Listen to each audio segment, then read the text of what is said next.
जिल्हा परिषद पालघर यांनी शिवराज्याभिषेक दिनानिमित्त प्रतापगडचे युद्ध या विषयावर आयोजित केलेले व्याख्यान। या व्याख्यानाची सुरुवात छत्रपती शिवाजी महाराजांच्या भव्य अशा प्रतिमेच्या पूजनानं झाली। छत्रपती शिवाजी महाराजांसमोर नतमस्तक होत असताना हृदयामध्ये आणि मनामध्ये काय भावना असतात या खरोखरच शब्दात सांगता येणार नाहीत। जिल्हा परिषद पालघरचे मुख्य कार्यकारी अधिकारी मनोज रानडे सर यांच्या पुढाकारानं या व्याख्यानाचे आयोजन करण्यात आले होते। आजच्या व्याख्यानाचे प्रमुख वक्ते माननीय प्रशांत शांताराम देशमुख साहेब आणि आपल्या जिल्हा परिषदेचे मुख्य कार्यकारी अधिकारी तथा प्रशासक माननीय मनोज रानडे साहेब आणि सर्व विभाग प्रमुख आणि आपण सर्व उपस्थित आहात। आपल्या सर्वांचं स्वागत। आणि आज आपण 6 जूनला छत्रपती शिवाजी महाराजांचा राज्याभिषेक दिन मोठ्या उत्साहात साजरा केलेला आहे। त्या दिवशी एक प्रमुख वक्ते त्यावेळेला आपल्याला तारीख मिळाली नव्हती, म्हणून त्याचाच एक भाग म्हणून आपण आज रोजी तो प्रमुख वक्त्यांचं व्याख्यान ऐकण्यासाठी कार्यक्रम ठेवलेला आहे। प्रमुख वक्ते आणि मान्यवर उपस्थित आहेत। मान्यवरांना मी अशी विनंती करतो की त्यांनी छत्रपती शिवाजी महाराजांच्या प्रतिमेचं पूजन करावं।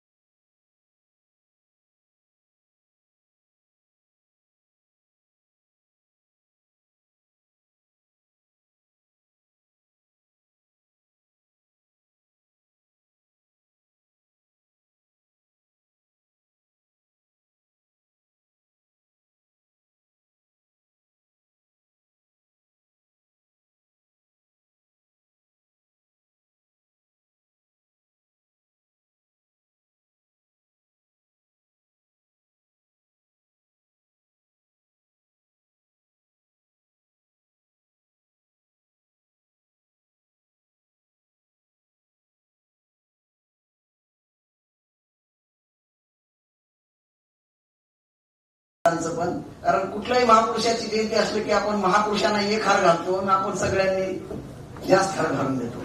तर ही चांगली प्रथा आहे सर। आणि आपण पुस्तक देऊन मान्यवरांचा सत्कार केलेला आहे, स्वागत केलेले आहे। कारण पुस्तक दिलं तर पुस्तक वाचला तर माणसाचं मस्तक चालतं। ज्याचं मस्तक चालतं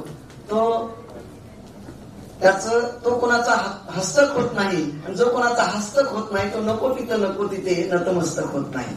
म्हणून पुस्तक देणं महत्वाचं आहे आणि ही प्रथा खूप चांगली आहे। तर आपल्या आजच्या कार्यक्रमाचे व्याख्यानाचे जे प्रमुख वक्ते आहेत त्यांच्याविषयी अगदी 1 मिनिटामध्ये मी परिचय देऊ इच्छितो। सर, या अगोदर 6 जूनला जसं 6 जून 1674 ला शनिवारी छत्रपती शिवाजी महाराजांचा राज्याभिषेक रायगडावर मोठ्या थाटामाटात झाला, तसाच राज्याभिषेक 352वा राज्याभिषेक दिन आमच्या जिल्हा परिषदेमध्ये म्हणजे नेते वगैरे सध्या वाढी नाही, म्हणून प्रशासक असताना सुद्धा माननीय मुख्य कार्यकारी अधिकारी साहेबांनी खूप छान प्रकारे आम्हाला मार्गदर्शन करून त्याचं सगळं नियोजन आमचे माननीय श्री एजाज अहमद शरीक मसलत साहेबांनी केलेले आहे। तर त्या दिवशी आम्ही सर मुख्य प्रवेशद्वारात छत्रपती शिवाजी महाराजांची भव्य प्रतिमा लावलेली आहे। त्या प्रतिमेचं पूजन करून प्रांगणामध्ये गुढी उभारून जयघोषामध्ये या सभागृहात येऊन महाराजांवर पोवाडे व्याख्यान झालेलं आहे। परंतु आणखी चांगली आपल्याला माहिती मिळण्यासाठी आज आपण 9 जूनला आपण हा व्याख्यान ठेवलेला आहे। साधारणपणे आपल्या शिवाजी महाराजांच्या विषयी पूर्वी जयंतीचा वाद होता, जन्मतिथीचा वाद होता। आता शिवाजी महाराजांच्या राज्याभिषेक पण 2 होत आहेत। 6 जूनला पण राज्याभिषेक झाला, आज पण रायगडावर राज्याभिषेक आहे, म्हणजे तिथीप्रमाणे आहे। अरे रोज जरी राज्याभिषेक झाला, रोज जरी जयंती झाली तरी कमीच आहे। अशा महापुरुषांची जयंती रोज झाली तरी चालते। म्हणून आज 9 जूनला माननीय प्रशांत शांताराम देशमुख साहेबांना आपण इथं बोलावलेले आहे। देशमुख साहेबांचा जन्म खालापूर तालुक्यातील हातनोली गावामध्ये आपल्या म्हणजे रायगड जिल्ह्यामध्ये त्यांचा जन्म झालेला आहे। आणि ते शिवव्याख्यातेच आहेत, प्रसिद्ध आहे त्यांचं नाव। त्यांचे सगळं म्हणजे जगणं सुंदर आहे आणि आनंदाचा पासवर्ड झी टीव्हीवर हा कार्यक्रम होता पसायदानावर, आणि त्यांनी दैनिक सकाळमध्ये गुड मॉर्निंग हे सदर सुद्धा लिहिलेले आहे.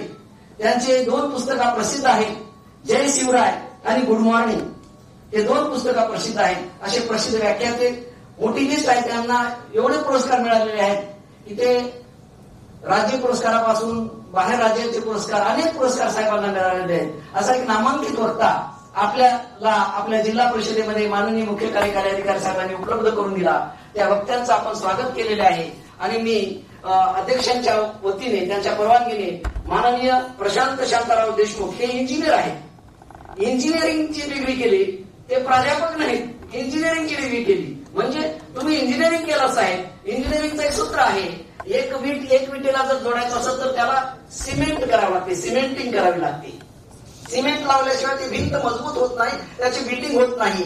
तसं समाजाला विविध जाती म्हणजे विविध धर्माचे, विविध जातीचे लोक या देशामध्ये राहतात. या सर्वांना जोडण्याचं काम तुम्ही सोशल इंजिनिअरिंग करून जोडत आहात. त्याच्याबद्दल आम्ही तुमचं आभार मानतो आणि म्हणजे वेलकम करतो सर. आणि तुम्ही व्याख्यानाला सुरुवात कसं करावी, आम्हाला बहुमूल्य मार्गदर्शन करावं असं मी तुम्हाला विनंती करतो. तुमच्या आणि माझ्यामध्ये आवाजाचा काही अडथळा येऊ नये म्हणून मी ते फक्त चेक करून घेतो कुठला आवाज चांगला येतोय. तुम्ही ते डॉक्टरांकडे गेल्यावर म्हणतात बघा, नंबर पाहिजे असेल तर असं बरं दिसतं का असं बरं दिसतं. मला तर तो अजूनपर्यंत प्रश्न आहे. मला असं पण बरं वाटत असतं आणि असं पण वाटत असतं कधी, कारण तिकडेही छान दिसतं आणि इकडेही दिसतं. कधी मनात तर माझा प्रश्न यायचा की आपला नंबर चुकणार तर नाही ना, पण त्यातल्या त्यात तरी मी तसंच टेस्ट करून घेतो. हा आवाज तर तुम्हाला कळलाय. माझ्याशी सूत्रसंचालकांनी सांगितलं की पुस्तक असलं की मस्तक सुधारतं. माझी 2 पुस्तकं आहेत. आमचा हा मनीष इथे आहे, याला फक्त बाहेर टेबलाची एक व्यवस्था करा. इथेच म्हणजे आपण बाहेर कुठून पडणार आहोत या दरवाज्यातून, तर इथे फक्त करून द्या. माझ्या सहित तुम्हाला जर या फोनचा आवाज, म्हणजे आपण शिवकाळात जाणार आहोत त्यामुळे फोन वाजला तर पुन्हा आपण इकडे आलो असं वाटायला नको, म्हणून विनंती आहे की माझ्या सहित ज्यांना ज्यांना हा सायलेंट करता येत असेल फोनचा आवाज, त्यांनी करण्याचा प्रयत्न करा. बाकी मी आभार, मला बोलवणं हे सगळं मी शेवटी बोलीनच, पण मला आता जे तुम्हाला इतिहास काळात न्यायचंय ते हातच्या कांकणाला आरसा कशाला तसं थेट घेऊन जातो. सन्माननीय व्यासपीठ आणि व्यासपीठासमोरील सर्वच सन्माननीय, विषय मांडणार आहे प्रतापगडचे पर्व. आपण आतापर्यंत एक फक्त एवढीच विनंती आहे की प्रतापगडचं पर्व म्हटलं की आपल्याला अफजल खानाचा वध, कोथळा बाहेर काढणं या सगळ्या गोष्टी आठवतात. त्या रोमहर्षक आहेत. आपण नाटकामध्ये, चित्रपटातून, मालिकांतून ते पाहिलेलं आहे. पण तुम्ही खरंच जर विचार केला तर तो कोथळा बाहेर काढणं हा प्रसंग किती मिनिटाचा फार तर होईल, 5 मिनिटाचा. पण त्यापेक्षाही अफजल खानाला त्या जावळीच्या खोऱ्यात बोलवणं आणि त्याच्यासाठीचं जे धोरण राबवणं आहे, ती योजना किती मोठी आहे ती आपल्या समोर कधी येतच नाही, कारण त्याचं काही नाट्य योजनेचं उभं करता येत नाही. त्यामुळे माझा पहिला हा प्रयत्न असेल की आपल्यापर्यंत ते पोहोचवलं पाहिजे. आणि त्याच्यामुळे मला वाटतं थोडा आवाज हे होतोय का मध्ये, नाही आहे व्यवस्थित. त्यामुळे माझा पहिला प्रयत्न हा असेल की ती योजना तुमच्या समोर आणावी आणि त्या दृष्टीनं मी बोलणार आहे.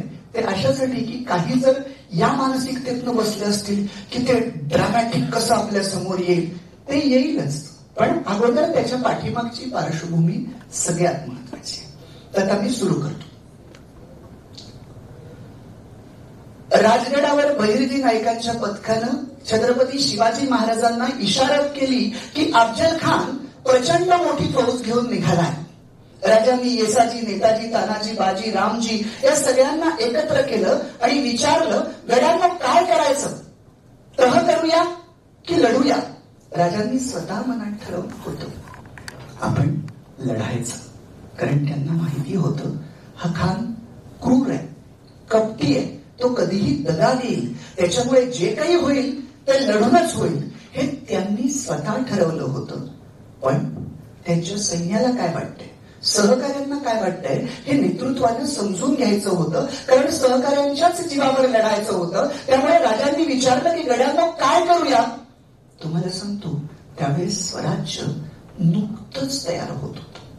सगळ्यांनी सांगितलं तह करूया. राजे काहीच बोलले नाहीत.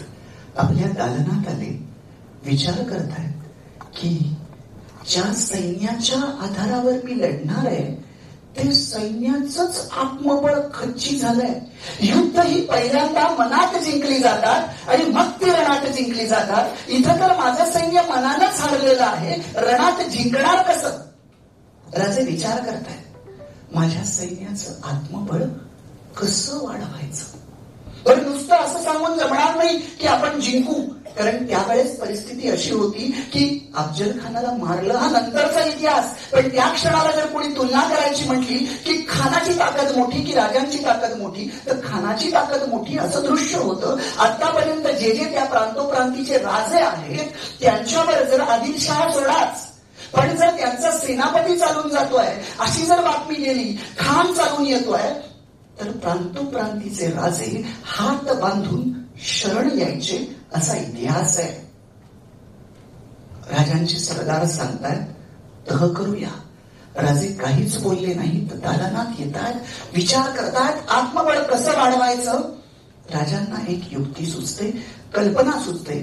बघा, धार्मिक श्रद्धांचा उपयोग चांगल्या कामासाठी सुद्धा आणि समाज कल्याणासाठी कसा केला जाऊ शकतो याचं उदाहरण म्हणजे दुसऱ्या दिवशी पहाटे राजांनी लाभविलेली ही युक्ती आहे. राजे रात्री काहीतरी ठरवतात, याचा प्रयोग उद्या सकाळी करायचा, आणि सकाळी पहाटे उठल्यानंतर ते पुन्हा येसाजी, नेताजी, तानाजी, बाजी, रामजी या सगळ्यांना एकत्र करतात आणि त्यांचा चेहरा फुललेला असतो, चेहऱ्यावर आत्मविश्वास असतो, आणि ते सांगतात, गड्यांनो आपली फत्ते झाली.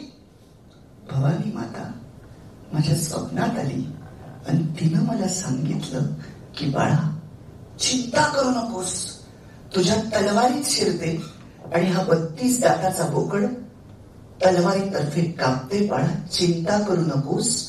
गड्यांनो, आता आपल्याला घाबरायची गरज नाही, भवानी आहे आपल्या पाठीशी आहे. एवढं ऐकल्यानंतर ही अख्खी बातमी सूर्योदय व्हायच्या आत अख्ख्या गडावर पोहोचते आणि सूर्यास्त व्हायच्या आत पूर्ण मराठी मुलखात पसरते.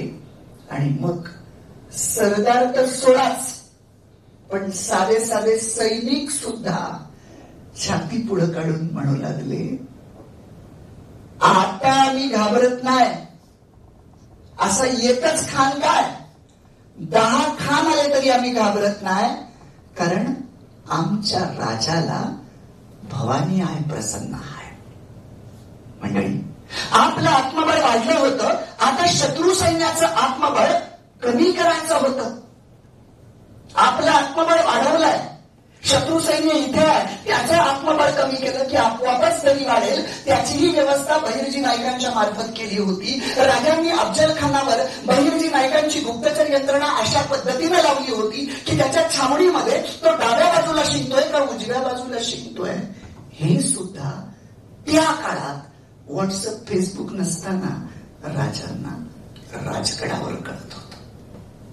खान निघाला, पहिला मुक्काम तोरव्याला पडला आणि तिथेच त्याचा फतेह लष्कर नावाचा हत्ती मारला गेला. हत्ती मारला, हत्ती मेला की त्याला बहिर्जी नायकांच्या पथकानं मारलं हे शेवटपर्यंत खानाला कळू शकलं नाही. पण सैन्यामध्ये अफवा पसरली की हत्ती मारला गेला म्हणजे अपशकुन घडलेला आहे आणि आता खान साहेबांना काही यश मिळत नाही. झालं, सैन्याचं, शत्रू सैन्याचं आत्मबळ कमी झालं होतं, आपल्या सैन्याचं आत्मबळ वाढलं होतं. आता जागा निवडायची होती. युद्धाची जागा कोणती असेल? राजे जिथे असतील तिथेच खान येणार आहे. राजांनी निवडला प्रतापगड. का माहितीये? आजही तुम्ही प्रतापगडाची जाऊन रचना बघा. तो कसा आहे प्रतापगड? राजांना माहिती होतं काहीही झालं तरी खानाला वाईत यावंच लागणार. तिथून पाचगणी महाबळेश्वरचं पठार आणि मग महाबळेश्वरचं पठार समुद्र सपाटीपासून 4000 फूट उंचीवर आहे. तिथून 2500 फुटाचा रडतोंडीचा घाट खाली उतरला की समोर 1200 फुटाचा प्रतापगड दिसतोय. आणि तिथे सुद्धा समुद्र सपाटी लागत नाही, कारण आज जो आंबेनळी घाट गेलेला आहे त्या प्रतापगडाच्या पश्चिमेकडून तुम्ही अजून खाली 2000 फूट खोल कडे आहेत आणि खाली पोलादपूर आहे. आता लक्षात घ्या, प्रतापगड का निवडलाय?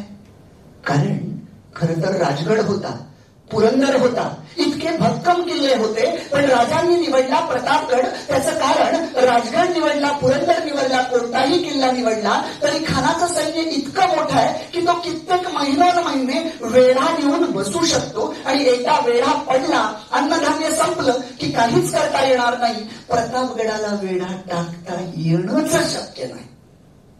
का? त्याचं कारण सांगतो. तुम्ही जे कोणी प्रतापगडावर गेले असाल तर लक्षात घ्या, प्रतापगडावर जाऊन खरा प्रतापगड कळत नाही बरं का.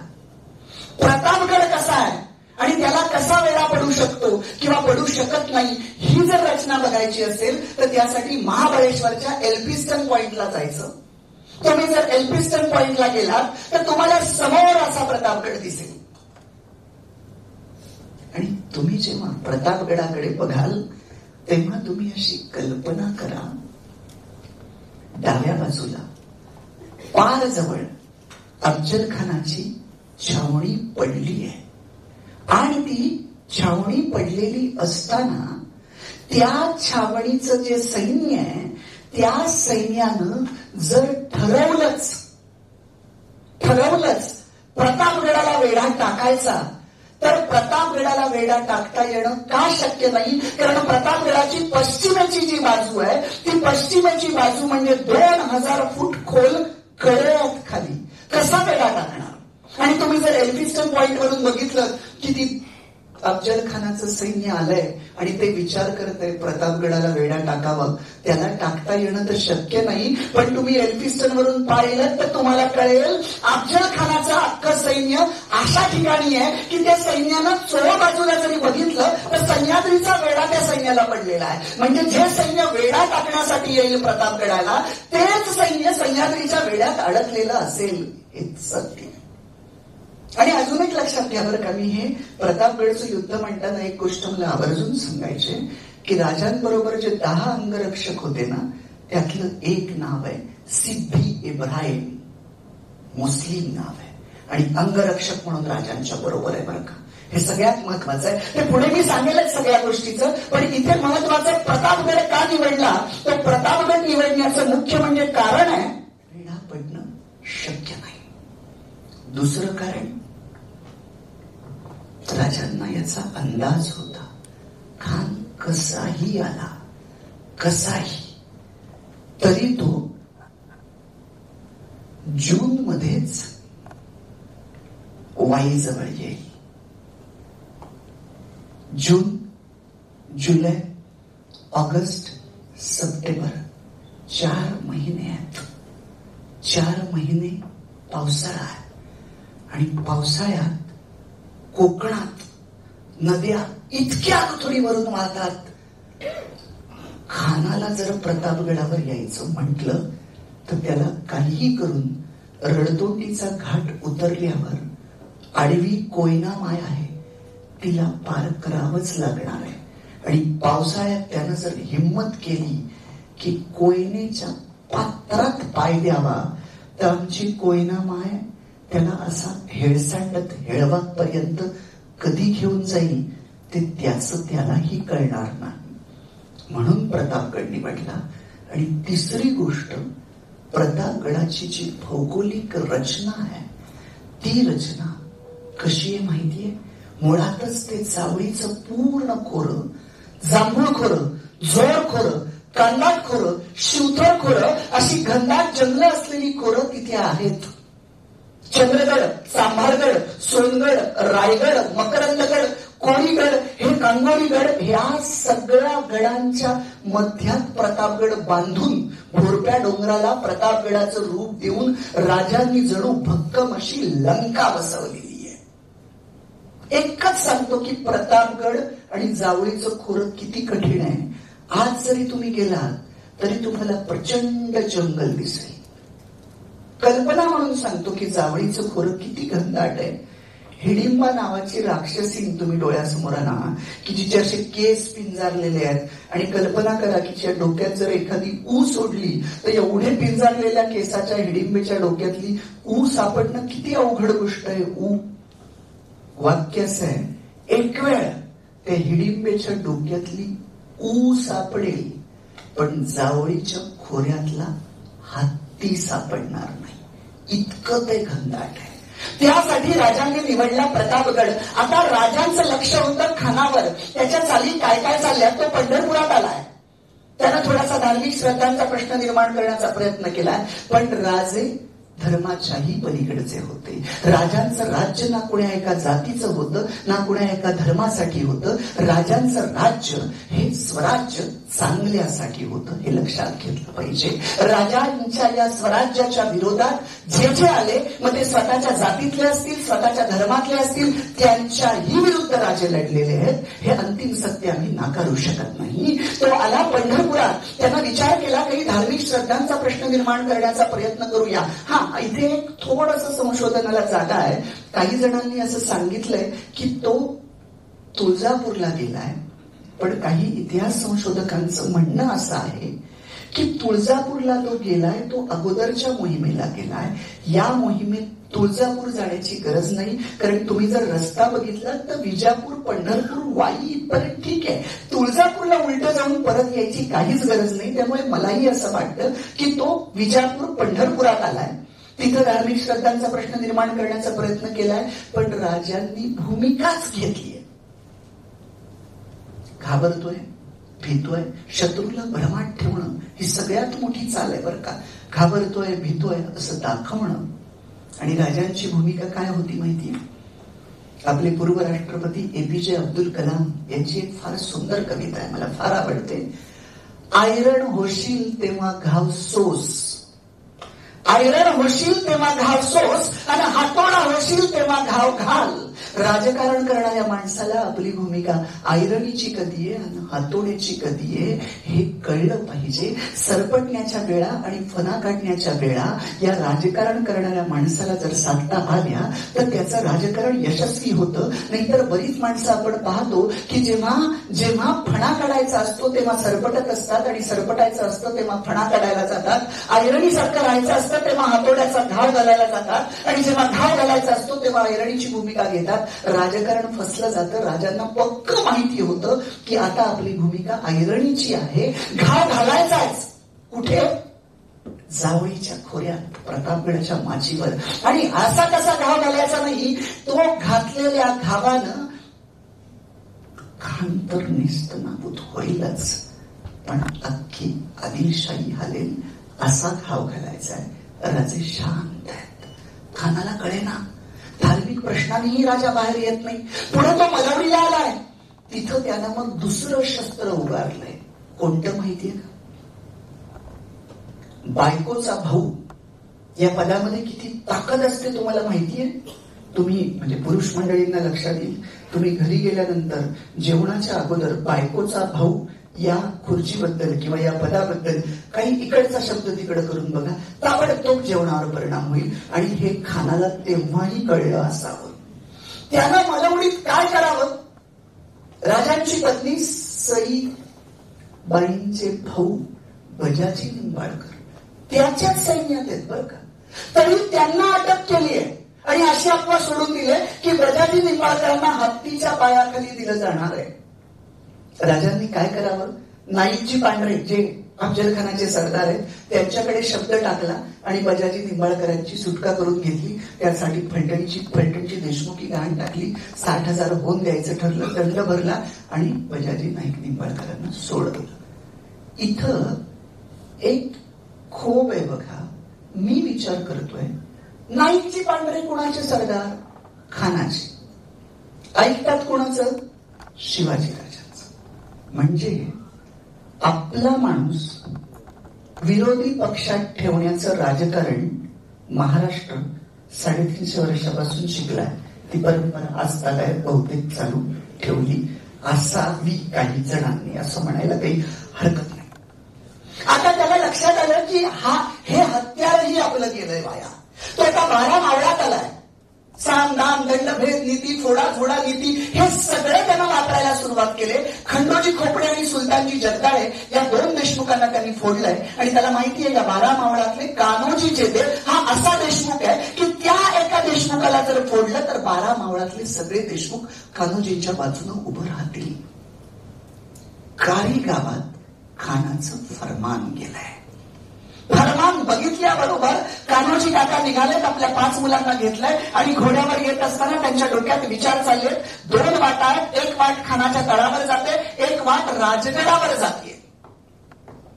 त्यांना माहितीये खानाच्या तळावरची वाट जर निवडली तर वाटेमध्ये फुलाच्या पाकळ्या आहेत. माले माल होऊ, जीव सुरक्षित राहील. राजगडाची वाट दगडधोंड्याची आहे, बिकट आहे, वाटेत काटेत आहेत. कदाचित ही वाट निवडली तर जीव देखील जाईल. पण स्वाभिमानाची वाट आहे, अभिमानाची वाट आहे, इतिहासात नोंद होण्याची वाट आहे, निष्ठेची वाट आहे. कोणती निवडायची? एका क्षणाला कान्होजी काका एकच क्षण विचार करतात आणि कान्होजी काकांचा आणि 5 मुलांचा घोडा राजगडाच्या दिशेनं निघालाय. राजांना वर्दी गेले की कान्होजी काका आलेत. राजे काकांना म्हणतात खंडोजी खोपडे सुलतानजी जगदाळे कुठे आहेत माहितीये? विचारे भोळे भाबडे काकांना काहीच माहित नाही. काका म्हटले नाही माहित. तुम्हाला माहित नसेल तर आम्ही सांगतो. हे दोन्ही देशमुख आज खानाच्या तळावर आहेत. तुम्ही देखील गेलात तरी आमचं काही म्हणणं नाही, कारण जीव वाचवणं हा काही गुन्हा नाही. तेव्हा कान्होजी काका म्हणतात हा मराठा गडी हाय. मराठ्याला जीव कधीपासून प्यारा झाला? जेव्हा खानाचे फरमान आले तेव्हाच पोरांना म्हटलं चला रे पोरांना बिगी राजगडावर जाऊ आणि राजाची कामगिरी देतील ती घेऊन येऊ. राजांना माणूस पारखायचा आहे, आणीबाणीची वेळ आहे, माणूस चुकता कामा नये. राजे परत म्हणतायत लक्षात घ्या आम्ही पोरासोरांनी खेळ मांडलाय. आमच्या खेळात सहभागी झालात. तुमच्यासारख्या जुन्या जाणता माणूस आमच्या खेळात आला तर खस्त बसेल. तेव्हा काका म्हणतायत बंगळुरातनं येताना थोरल्या महाराज साहेबांनी वचन देऊन आलेला शिवबास अंतर देणार नाही. बेलरोटीच्या शपथ घेतली. आज मी आमचं इमान शाबूत आहे, शिवबास अंतर देणार नाही. आता राजे शेवटचा घाव चालवतात, शेवटचा शब्दाच्या बाणाचा तीर. बघा काका विचार करा, आमच्या बाजूनं आला तर वतनास धक्का पोचेल, वतनास अपाय होईल. आता काकांना कळेना की आपली निष्ठा राजांना कशी दाखवून द्यावी. काकांना कळेना काय करावं. तर बाजूला बघतात, बाजूला टेबलावर मंचकावर पाण्याचा तांब्या असतो. ते जातात, पाण्याचा तांब्या घेऊन येतात आणि राजांच्या चरणाजवळ गुडघ्यावर बसतात आणि एका हातानं तांब्या दुसऱ्या हातावर ते पाणी ओततात आणि शिवाजी राजांच्या चरणावर पाणी सोडून काका गरजतात. वतनावर पाणी सोडलं राजे, वतनावर पाणी सोडलं. हा कान्होजी जेथे नागेश्वराची कुलदैवत नागेश्वराची शपथ घेऊन सांगतो की जोपर्यंत रक्ताचा शेवटचा थेंब आहे तोपर्यंत शिवबास अंतर देणार नाही. आणि अजून एक वचन देतो. या 12 मावळातले बांदल, पासलकर, शेमकर, डोहार, मारणे, निगडे, पायगुडे, चितळे, देशमुख, धमाले या सगळ्या देशमुखांना गोळा करतो आणि एक मुठीनं राजांच्या पाठीमागं उभा करतो. काकांनी राजांना आणि राजांनी काकांना कडकडून मिठी मारली. काकांच्या या सगळ्या निस्वार्थी प्रेमानं शिवाजी राजांच्या डोळ्यात अश्रूचे 2 थेंब येतात. ते खाली पडतात. खाली जे निष्ठेचं पाणी वाहत असतं त्या पाण्यात जाऊन ते 2 थेंब मिसळतात. जणू राजांच्या त्या 2 थेंबांनी त्या निष्ठेच्या पाण्याला केलेला आगळा वेगळा मुजरा असतो. म्हणजे हा थोडा माईक सेल डाऊन होत आहे. मी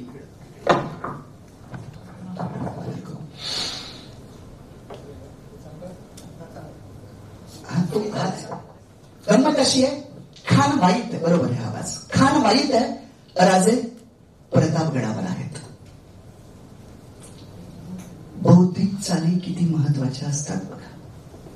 खान जसा विजापुरातून निघालाय तसा बुद्धीचा डाव सुद्धा राजांनी टाकलाय. राजांनी काय केलंय, त्याच वेळेस खान जेव्हा निघालाय किंवा निघण्याची शक्यता आहे त्याच वेळेस आपले वकील सोनोपंत डबीर यांना औरंगजेबाच्या भेटीला पाठवलेलं आहे. औरंगजेबानं सोनोपंतांच्या मार्फत राजांना पोशाख देऊन त्यांचा सत्कार केलाय आणि आम्ही तुमच्या बरियावरी आहोत असं सांगितलंय. बघा, आदिलशाही, कुतुबशाही, मोगलशाही चढत्या दमात असताना राजांनी मराठीशाही उभी केली आहे. हे साधं काम नाहीये. या तिन्ही शायांचा राजांनी समतोल साधलाय आणि दबाव तंत्र टाकलंय. जेव्हा आदिलशाहीशी लढायचंय तेव्हा त्याच्यावर दबाव मोगलशाहीचा. आता झालंय काय, मुघलांचा सम्राट औरंगजेब, सोनोपंत वकील गेलेत राजांचे आणि तो सांगतोय राजांना की आम्ही तुमच्या बरियावरी आहोत, सत्कार केलाय आणि आम्ही तुमच्या बरियावरी आहोत. ही खबर बहिर्जी नायकांच्या मार्फत खानाच्या कानाशी येईल अशी व्यवस्था झालेली आहे. ही एक घटना घडली आहे. दुसरी तिकडे शहाजी राजे 17,000ची फौज घेऊन विजापूरवरून चाल करून जातात की काय अशी अफवा सोडून दिली आहे. आणि इकडे कान्होजी काकांनी 12 मावळातले देशमुख गोळा केलेत आणि राजांच्या बाजूनं एक मुठ्ठीनं उभे केलेत. या 3 घटना घडल्यामुळे खान जरा दबकलाय. त्याला कळतंय मोगलांचा पाठिंबा राजांना आहे. आता थेट लढता येणार नाही. नाहीतरी त्याला एक कल्पना आहे की इथून आपण थेट लढायचं म्हटलं तर आता या सगळ्या राजकीय दबावाचा त्याच्यावर परिणाम झालाय. तो विचार करतोय, बेगमेनं नाहीतरी म्हटलंयच ना, मैत्री करून शिवाजीला फसव. अशा सगळ्या विचारात तो आहे. आणि तिकडे प्रतापगडावर राजे मुत्सद्द्यांना गोळा करून खानाची चाल कुठली असेल याचा विचार करतात. ते एवढ्यात वरती आले की खानाचा वकील कृष्णा भास्कर कुलकर्णी प्रतापगडाच्या पायथ्याशी आलाय. सगळे मुत्सद्दी गोंधळले, कारण वकील कुणाचा येत असतो, ज्याची बाजू कमकुवत आहे त्याचा वकील येतो. आणि इथे मातब्बर बाजू असलेल्या खानाचाच वकील आलाय. तरी राजांनी काय केलंय, कान्होजी जेधे आणि पंताजी गोपीनाथ वकिलांना सांगितलंय, खानाच्या वकिलाला इतमामात गडावर घेऊन या. हे दोघेही खाली आले. असा घाऱ्या डोळ्यांचा, उंची पगडी बांधलेला आणि त्याचबरोबर ज्याच्या डोळ्यामध्ये बुद्धीचं तेज दिसतंय आणि ज्याचे डोळे म्हणजे कॅमेऱ्यानं चित्र टिपावं असे आहेत, अशा पद्धतीचा कृष्णा भास्कर कुलकर्णी प्रतापगड चढतोय आणि पाहतोय की आजूबाजूला काय आहे. मधल्या टप्प्यावर आल्यावर त्याला दिसतंय की बुर्जांवर तोफा आहेत, आजूबाजूला माणसं आहेत. आणि हा वकील इतका चाणाक्ष आहे. वकिलाची खरी व्याख्या मी कुठल्या तरी एका पुस्तकात वाचली होती. इथं कुणी वकील असेल तर माफ करा, गंमत म्हणून घ्या बरं का. वकिलाचा अर्थ असा सांगितला होता, वकील म्हणजे, वकिलाची व्याख्या, वकील म्हणजे सभ्य लबाड. जो सभ्य दिसतो लबाड असतो, किंवा लबाड सभ्य, लबाडी करतो पण सभ्यपणे. तसंच चांगल्या अर्थानं तसा हा वकील वरती बघतोय की बुर्जावर तोफा दिसतात, सगळं आहे. तो पंताजी काकांना बोलतोय, इथं तर राजांनी युद्धाची तयारी चालवली आहे. आमचे पंताजी काका तर त्याच्यापेक्षाही हुशार. काका म्हणाले, चिंताच करू नका, राजांच्या तुम्ही कुठल्या पण गडावर जा, तिथं अशीच व्यवस्था असते. तो काहीच बोलला नाही. त्याला वरती आणल्यानंतर त्याच्यासाठी एक घर दिलं होतं. त्या घरात तो राहिला. त्याला सांगितलं, राजांचा निरोप आल्यावर तुला राजांकडे घेऊन जातोय. राजांचा निरोप आला. त्याला राजांकडे घेऊन गेल्यानंतर वकिलानं साखर पेरणी करायला सुरुवात केली राजांच्या समोर. तो बोलू लागला, खाने आजम अफजल खान मोहम्मद शाही विजापुरातनं वाईस आलेत. आपले थोरले महाराज साहेब आणि खान साहेबांचा पुरातन भाईचारा आहे. आमच्या साहेबांची इच्छा आहे तुम्ही वाईस यावे. ते तुम्हाला बोटाला धरून आदिलशाहीत घेऊन जातील. राजांनी सगळी साखर पेरणी होऊन गेली. राजे नाही कशाला म्हणतच नव्हते. राजे म्हणाले, अलबत्ता आम्ही खान साहेबांची भेट घेऊच. कुठे ते बोलले नाहीत. अलबत्ता आम्ही खान साहेबांची भेट घेऊच. तुर्तास आपण दमला असाल, विश्रांती घ्या. विश्रांतीला पाठवलंय. सुंदर घर दिलंय. दिमतीला नोकर चाकर असा जथ्था दिलाय. त्या वकिलाला वाटतंय आपली काय बडदास्त आहे, पण त्याला माहित नाही हे जे नोकर चाकर आहेत ते नुसते सेवक नाही आहेत. कपड्याच्या आतमध्ये शस्त्रधारी असलेले सैनिक आहेत. कशासाठी? वकिलानं प्रतापगड पाहू नये, प्रतापगडाची रचना पाहू नये. म्हणजे तो आहे नजर कैदेत आणि त्याला वाटतंय आपली बडदास्त ठेवली जाते. त्यानं बाहेर पडू नये, त्याला तिकडे पाठवलंय. आणि राजांनी मुत्सद्द्यांना एकत्र केलं आणि विचारलंय, बोला खान म्हणतोय वाईस यावे, काय करावे? सगळ्या जणांनी सांगितलं. खान कसा आहे? कपटी आहे. शिरेपट्टणच्या कस्तुरीरंग नावाच्या राजाला भेटीसाठी बोलून दगा करून त्याचा खून पाडलाय असा खान आहे. शहाजी राजांना कैद करणारा खान आहे. आणि शिवाजी राजांचे मोठे बंधू संभाजीराजे, त्यांच्या मोठ्या बंधूंचं नाव पण संभाजी होतं बरं का, त्यावरून मुलाचं नाव संभाजीराजे ठेवलं. मोठे बंधू संभाजीराजे यांना कनकगिरीच्या वेढ्यामध्ये आयत्या वेळेस मदत नाकारून त्यांच्या मृत्यूच कारणीभूत ठरलेला खान आहे. त्यामुळे तो दगाफटका करेल, त्याच्या भेटीस न जावे. मग काय करावे असं ठरलं. बुद्धीची ताकद लावून त्यालाच प्रतापगडाच्या माचीवर बोलवावे. त्यासाठी काय करावे? त्यासाठी आपल्याकडून कोणीतरी बुद्धिमान वकील पाठवावा. बर, वकील कसा पाहिजे? नुसता बुद्धिमान नाही, 2 गोष्टी पाहिजे. बुद्धिमान तर पाहिजेच, पण निष्ठावंत पाहिजे.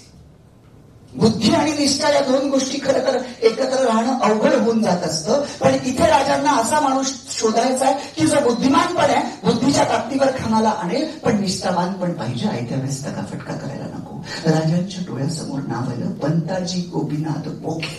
पंताजी काका.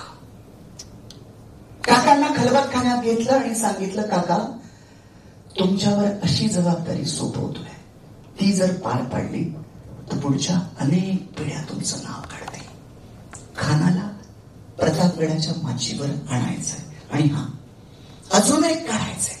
तुम्ही आमचे वकील म्हणून त्यांच्याकडे जा. पत्र देतोय आणि खानाचं अंतरंग उकला. बघा राजे किती काळजी घेत होते की त्याच्या अंतरंगात काय समजून घ्यायचं होतं. जर अंतरंग साफ आणि स्वच्छ असेल तर राजे त्याच्याशी साफ आणि स्वच्छ वागणार होते. राजांनी सांगितलंय पंताजी काकांना, अभयाची क्रिया शपथ त्याच्याकडून घ्या, म्हणजे त्याला विश्वास वाटेल की आपण भेटतोय. आणि तुमच्याकडून शपथ मागितली तरी अनुमान न बाळगता अगदी जाणव्याची शपथ मागितली तरी द्या, कारण चांगल्या कामासाठी कोणतीही केलेली गोष्ट चांगलीच असते. राजांची नीती कशी होती? सज्जनांना दिलेली वचनं पाळली पाहिजेत, दुर्जनांना दिलेली वचनं पाळायची गरज नाही. तुम्ही संपूर्ण शिवचरित्र जर काढलं तर तुम्हाला राजांचं वाक्य जाणवेल, मी शत्रूशी शत्रू प्रमाणेच वागलो. मित्राला दगा दिल्याचं एकतरी उदाहरण दाखवून द्या, शिवचरित्रात सापडणार नाही. म्हणून राजांना ठरवायचं होतं खानाचं अंतरंग कसं आहे. झालं. दुसऱ्या दिवशी पुन्हा खानाचा वकील राजांकडे आला. सांगू लागला की राजे, आपण जावळीस नव्हे तर वाईस यावे. आमचे खान साहेब बोटाला धरून विजापूरला घेऊन जातील. राजांचं आपलं चालू होतं, आम्ही खान साहेबांस घाबरतो. आम्ही इतकी पापं केलीत की खान साहेबांच्या नजरेला नजर देण्याची आमची हिंमत नाही. त्यांनाच तुम्ही जावळीस येण्यास सांगावे. आम्ही आमचा वकील सोबत देतो, पत्र देतो आणि तुम्ही खान साहेबांना हे सगळं सांगावं. वकिलांना बराच प्रयत्न केला पण राजांनी ठाम पत्ता लागू दिला नाही. आणि शेवटी मग पंताजी गोपीनाथ गोखलेंना पत्र घेऊन कृष्णा भास्कर कुलकर्णी बरोबर पाठवलं. दोघंही लुटू लडतोंडीचा घाट चढले, महाबळेश्वरचं पठार पार केलं, वाईला आले आणि खानाजवळ आता पंताजी काका म्हणतात, खान साहेब आपण जावळीस यावे, अशी आमच्या राजांची इच्छा आहे. त्याबरोबर खान म्हणाला, जावळी कुबल जागा शिवाजी राजांना दगाफटका केला तर? पहिल्या भेटीत खान हो म्हटला अशी नोंद कुठल्या कागदपत्रांच्या नाहीये. त्यावेळेस पंताजी काकांना जी राहण्याची व्यवस्था केली होती तिथे काका राहिले. खानानं काही काकांची बडदास्त ठेवायला कुणी नोकर चाकर सेवक दिलेच नव्हते. त्यामुळे पंताजी काका मोकळे होते.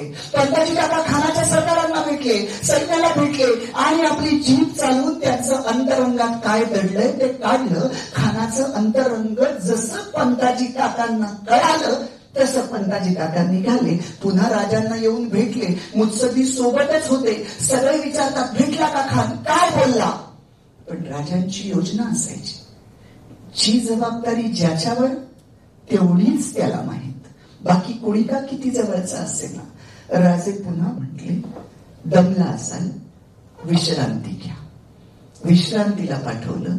बाकीचे मुत्सद्दी गेल्यानंतर पंताजी काकांना खलबतखान्यात घेतलं आणि सांगितलं, बोला खानाचा अंतरंग काय आहे? तेव्हा पंताजी काकांनी सांगितलं, राजकारण करून शिवाजीची भेट घ्यावी आणि भेटीच्या समयी धरावा, असं खानाचं अंतरंग आहे. तुमचं मत काय? काय करावं? पंताजी काका म्हणतात, बुद्धीची ताकद लावून खानाला जावळीच्या खोऱ्यात म्हणाल तिथे घेऊन येतो. हिंमत धरून एकांत करून खानास मारावे, त्याचं संपूर्ण लष्कर बुडवावे आणि स्वराज्य वाढवावे. झालं. पुन्हा पंताजी काकांना परत पाठवलंय. आता या मधल्या वेळात काय झालंय माहितीये? थोडासा वेळ मिळालाय. त्या वेळात खानानं त्याच्या वकिलाला विचारलंय, तुझा अंदाज काय? शिवाजी राजा वाईस येईल. त्यानं स्पष्ट सांगितलंय, शिवाजी राजा इतका घाबरलाय की तो प्रतापगडच सोडतोय की नाही, तो वाईस येणं दूरच राहिलं, तो कदापि वाईस येणं शक्य नाही. मग खान विचार करतोय, तो जर वाईस नाही आला तर आपल्याला सैन्य घेऊन प्रतापगडाच्या पायथ्याशी जायला लागेल. आणि लढाईसाठी एवढं सैन्य घेऊन जायचं तर महाबळेश्वरचं पठार पार करणार, लडतोंडीचा घाट उतरणार, शिवाजी राजाच्या छोट्या छोट्या तुकड्या आपल्याला इतकं हैराण करून सोडतील. आणि बरं त्यात आपण प्रतापगडावर पोहोचलो तर असं काही बंधन नाही की शिवाजी राजांना प्रतापगडावरच राहावं. तो खाली रायगडाकडे जाऊ शकतो, पुढे दुसऱ्या गडांवर जाऊ शकतो. कसं त्याला शोधायचं? तर म्हणतोय ना, मैत्री करायचे या, तर तसंच करूया. पंताजी काका म्हणतायत, आपण जावळीस यावे, जावळीचे रान सौंदर्य पहावे. आता काकांना कळलंय की आता हा कळणार आहे.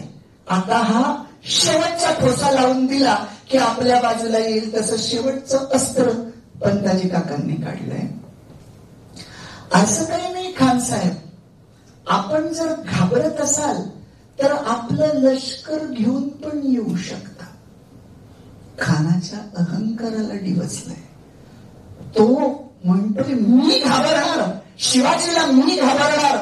त्याच्या अहंकाराला डिवचल्यावर तरी त्याचे मुत्सद्दी त्याला सांगतात, शिवाजी राजा चपळ आहे, शिवाजी राजा हुशार आहे, शिवाजी राजा कौशल्यवान आहे, तो बुद्धीला फसवेल.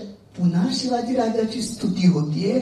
खान पुन्हा डिवचला जातोय आणि आपल्या मुत्सद्द्यांना म्हणतोय, तुम्हाला माहित नाही माझी ताकद किती मोठी आहे, किती राजे माझ्या घोड्यांच्या कापांखाली आलेत. आणि त्यानं या सगळ्या हो नाही म्हणता म्हणता तो हो म्हणून बसला आणि आता तयारच होता पंताजी काकांच्या बरोबर जायला. काका थांबले, म्हणाले, थांबा, आमच्या राजांनी सांगितलंय 1 महिना द्या, 1 महिना. कशाला? पंताजी काका म्हणताय, तुम्ही आता आलेत तर एक बघा गंमत कशी आहे. अख्खं लष्कर का बोलावलंय माहितीये का? म्हणजे त्यातला अर्ध घेतलंय. हे लष्कर का बोलवलंय? उलट तुम्हा आम्हाला वाटेल की खानाला एकट्याला बोलवलं असतं तर चाललं असतं ना. पण राजांचं डोकं बघा कसं आहे. प्रत्येक संकटाच्या पाठीमागे संधी असते. समजा खान एकटा आला, त्याला मारलं, काय होईल? स्वराज्यावरचं संकट दूर झालं, एवढंच होईल. पण या संकटाच्या पाठीमागे ज्या संधी आहेत, लष्कर म्हणजे हत्ती आले, घोडे आले, उंट आले, ही सगळी संपत्ती स्वराज्याला मिळणार आहे. आणि त्यावेळेस घोडा म्हणजे संपत्तीच की, पण ही निर्माण करता येत नाही संपत्ती. त्यामुळे हे सगळं लष्कर लुटायचं होतं. नुसता खान मारायचा नव्हता, त्याच्या लष्करासहित त्याला बुडवायचं होतं. पंताजी काका म्हणतात 1 महिना द्या. वाटेत जी झाडं आहेत आडवाटेतली ती झाडं पाडतो. राजांना काय करायचं होतं? काही झाडं पाडून काही वाटा मोकळ्या करायच्या होत्या आणि पाडलेली झाडं टाकून काही वाटा बंद करून खानाची वाट लावायची होती. बरोबर 1 महिन्यानी राजांनी असा रस्ता तयार केला ना, झाडं तोडून पार त्या वाईपासून पारपर्यंत खानाला त्याच्या मृत्यूकडे नेणारा एक्सप्रेस हायवे राजांनी 1 महिन्यात जलद गतीनं त्याला मृत्यूपर्यंत नेणारा एक्सप्रेस हायवे 1 महिन्यात तयार केला. आणि झालं, एका दिवशी खान निघाला. त्यावेळेस पसरणीचा घाट नव्हता. तो उत्तरेकडनं, पाचगणीच्या उत्तरेकडनं कुसेगाव, चिखली याच्यावरून तो पाचगणीला आला. तिथं ताय घाटानं गुरेघर, लिंगमळा, महाबळेश्वर, पुढचं पठार, रडतोंडीचा घाट आणि कोयना माय पार करून 8 नोव्हेंबरला कोयनेच्या पलीकडे खानाची छावणी पडली. आता इथे एक भावनिक कंगोरा आहे, लक्षात घ्या. मी तुम्हाला 8 नोव्हेंबर पर्यंत घेऊन आलोय. खान वाईत जूनला आलाय बरं का, जून. त्याची मोहीम विजापुरातनं तर अगोदर सुरू झाली, पण तुम्ही डोळ्यासमोर कल्पना करा, वाईमध्ये खान जून महिन्यात आहे. म्हणजे स्वराज्यात येऊन दाखल झालाय. सईबाई आजारी आहेत, राजांची लाडकी पत्नी. 5 सप्टेंबर 1659 सईबाईंचा मृत्यू आहे. 5 सप्टेंबरला सईबाईंचा मृत्यू आहे. तेव्हा खान वाईतच होता. राजांची सगळी योजना चालू आहे. राजांच्या पत्नीचा मृत्यू झालाय. पण बघा मोठ्या माणसांची आयुष्य कशी असतात. नियतीनं मोठ्या माणसांना आयुष्यात आनंद उपभोगायलाही वेळ ठेवलेला नसतो आणि दुःख करत बसायलाही नियतीनं राजांना वेळ ठेवला नव्हता. पत्नी दुःख बाजूला सारून स्वराज्याचं हित साधण्यासाठी राजे पुढे लढत आहेत. 8 नोव्हेंबरला खान कोयनेच्या पारावर, त्या कोयनेच्या घाटावर, कोयनेच्या त्या कडेवर, कोयनेच्या तीरावर आहे. त्याबरोबर आमचे पंताजी काका गेलेत. खान म्हणतोय, पंतू शिवाजी राजाला घेऊन ये. काकांचं आपलं चालूच आहे. आमचे राजे तुम्हाला घाबरत आहेत, आमचे राजे भीत आहेत, आमच्या राजांचं इथं पण यायला ते घाबरत आहेत. आमच्या राजांचं म्हणणं आहे की तुम्ही प्रतापगडाच्या पायथ्याशी तिथे यावं. आता बघा, वाईतून निघताना काय सांगितलं होतं? फक्त जावळीच्या खोऱ्यात. नक्की कुठे हे खानानंही विचारलं नाही आणि काकांनीही सांगितलं नाही. आता अर्ध लष्कर घेऊन तो पारला आलाय. बरं, लष्कर पार करताना आणि वरती आणताना त्याला इतकं नाके नऊ आले की इतकी दाट झाडी आहे की घाट चढताना त्या हत्तींच्या सोंडा झाडाला घासल्या जात होत्या आणि हत्तीच्या पायाने एखादा दगड खाली पडला तर त्या दगडामध्ये 8 सैनिक खाली जायचे. इतका सगळा उपद्व्याप करून आता इथं आलोय आणि समोर प्रतापगड असा दिसतोय. आता त्याच्या पायथ्याशी आपण नाही म्हटलं तर पुन्हा इतकं पार करून पाठीमागे जाणार कसं? खान त्यालाही हो म्हणून बसतोय. दोन्हीकडचे वकील बसतात. तहातल्या अटी ठरतात. काय अटी ठरतात? की भेट दुपारच्या वेळी कधी 1 दिवस पार करून, म्हणजे 8 नोव्हेंबरला बोलणी चालली आहे, 9 नोव्हेंबर सोडायचा, 10 नोव्हेंबरला दुपारच्या वेळात भेट होणार आहे. पहिल्यांदा खान साहेबांनी पालखीत बसून यायचं. सोबत 10 अंगरक्षक असतील. ते बाणाच्या टप्प्यावर ठेवायचे 800-900 फुटावर. का माहितीये? कारण 800-900 फूट म्हणजे शामियान्यात शस्त्र चालवायला सुरुवात केली तर त्याचा आवाज तिकडे येणार नाही. आणि 2च अंगरक्षक शामियान्याच्या बाहेर ठेवायचे. त्यानंतर शिवाजीराजेच पालखीत बसून येतील. त्यांच्यासोबत पण 10 अंगरक्षक असतील. त्यांनीही बाणाच्या टप्प्यावर राहायचंय आणि 2 अंगरक्षक शामियान्याच्या बाहेर असतील. अशा सगळ्या अटी ठरल्या. तरी पंताजी काका जात नाहीत.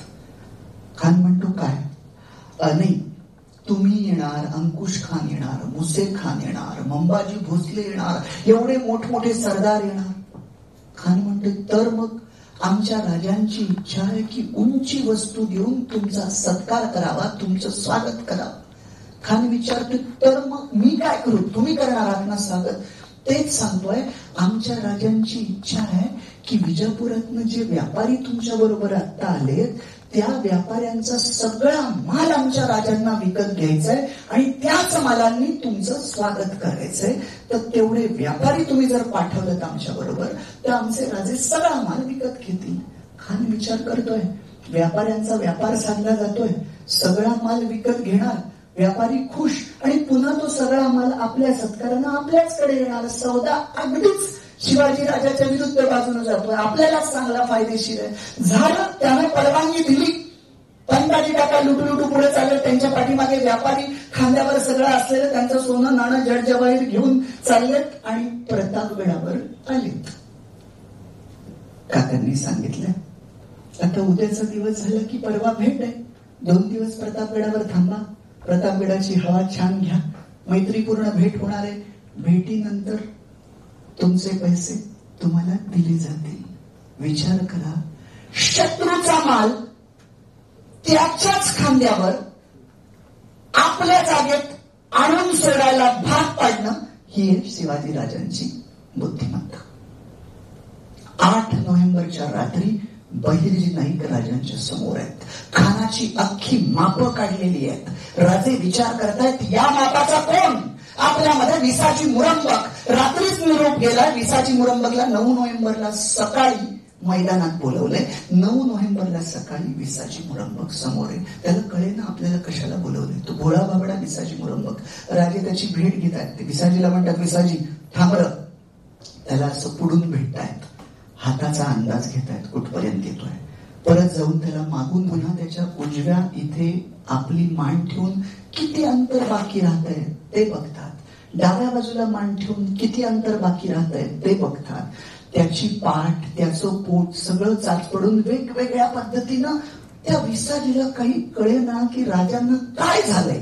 ते काय बोलत पण नाहीत, सांगत पण नाहीत आणि आज हे असं आगळं वेगळं काय करतायत. राजे त्याला म्हणतात, त्याची मान अशी डावीकडे घेऊन,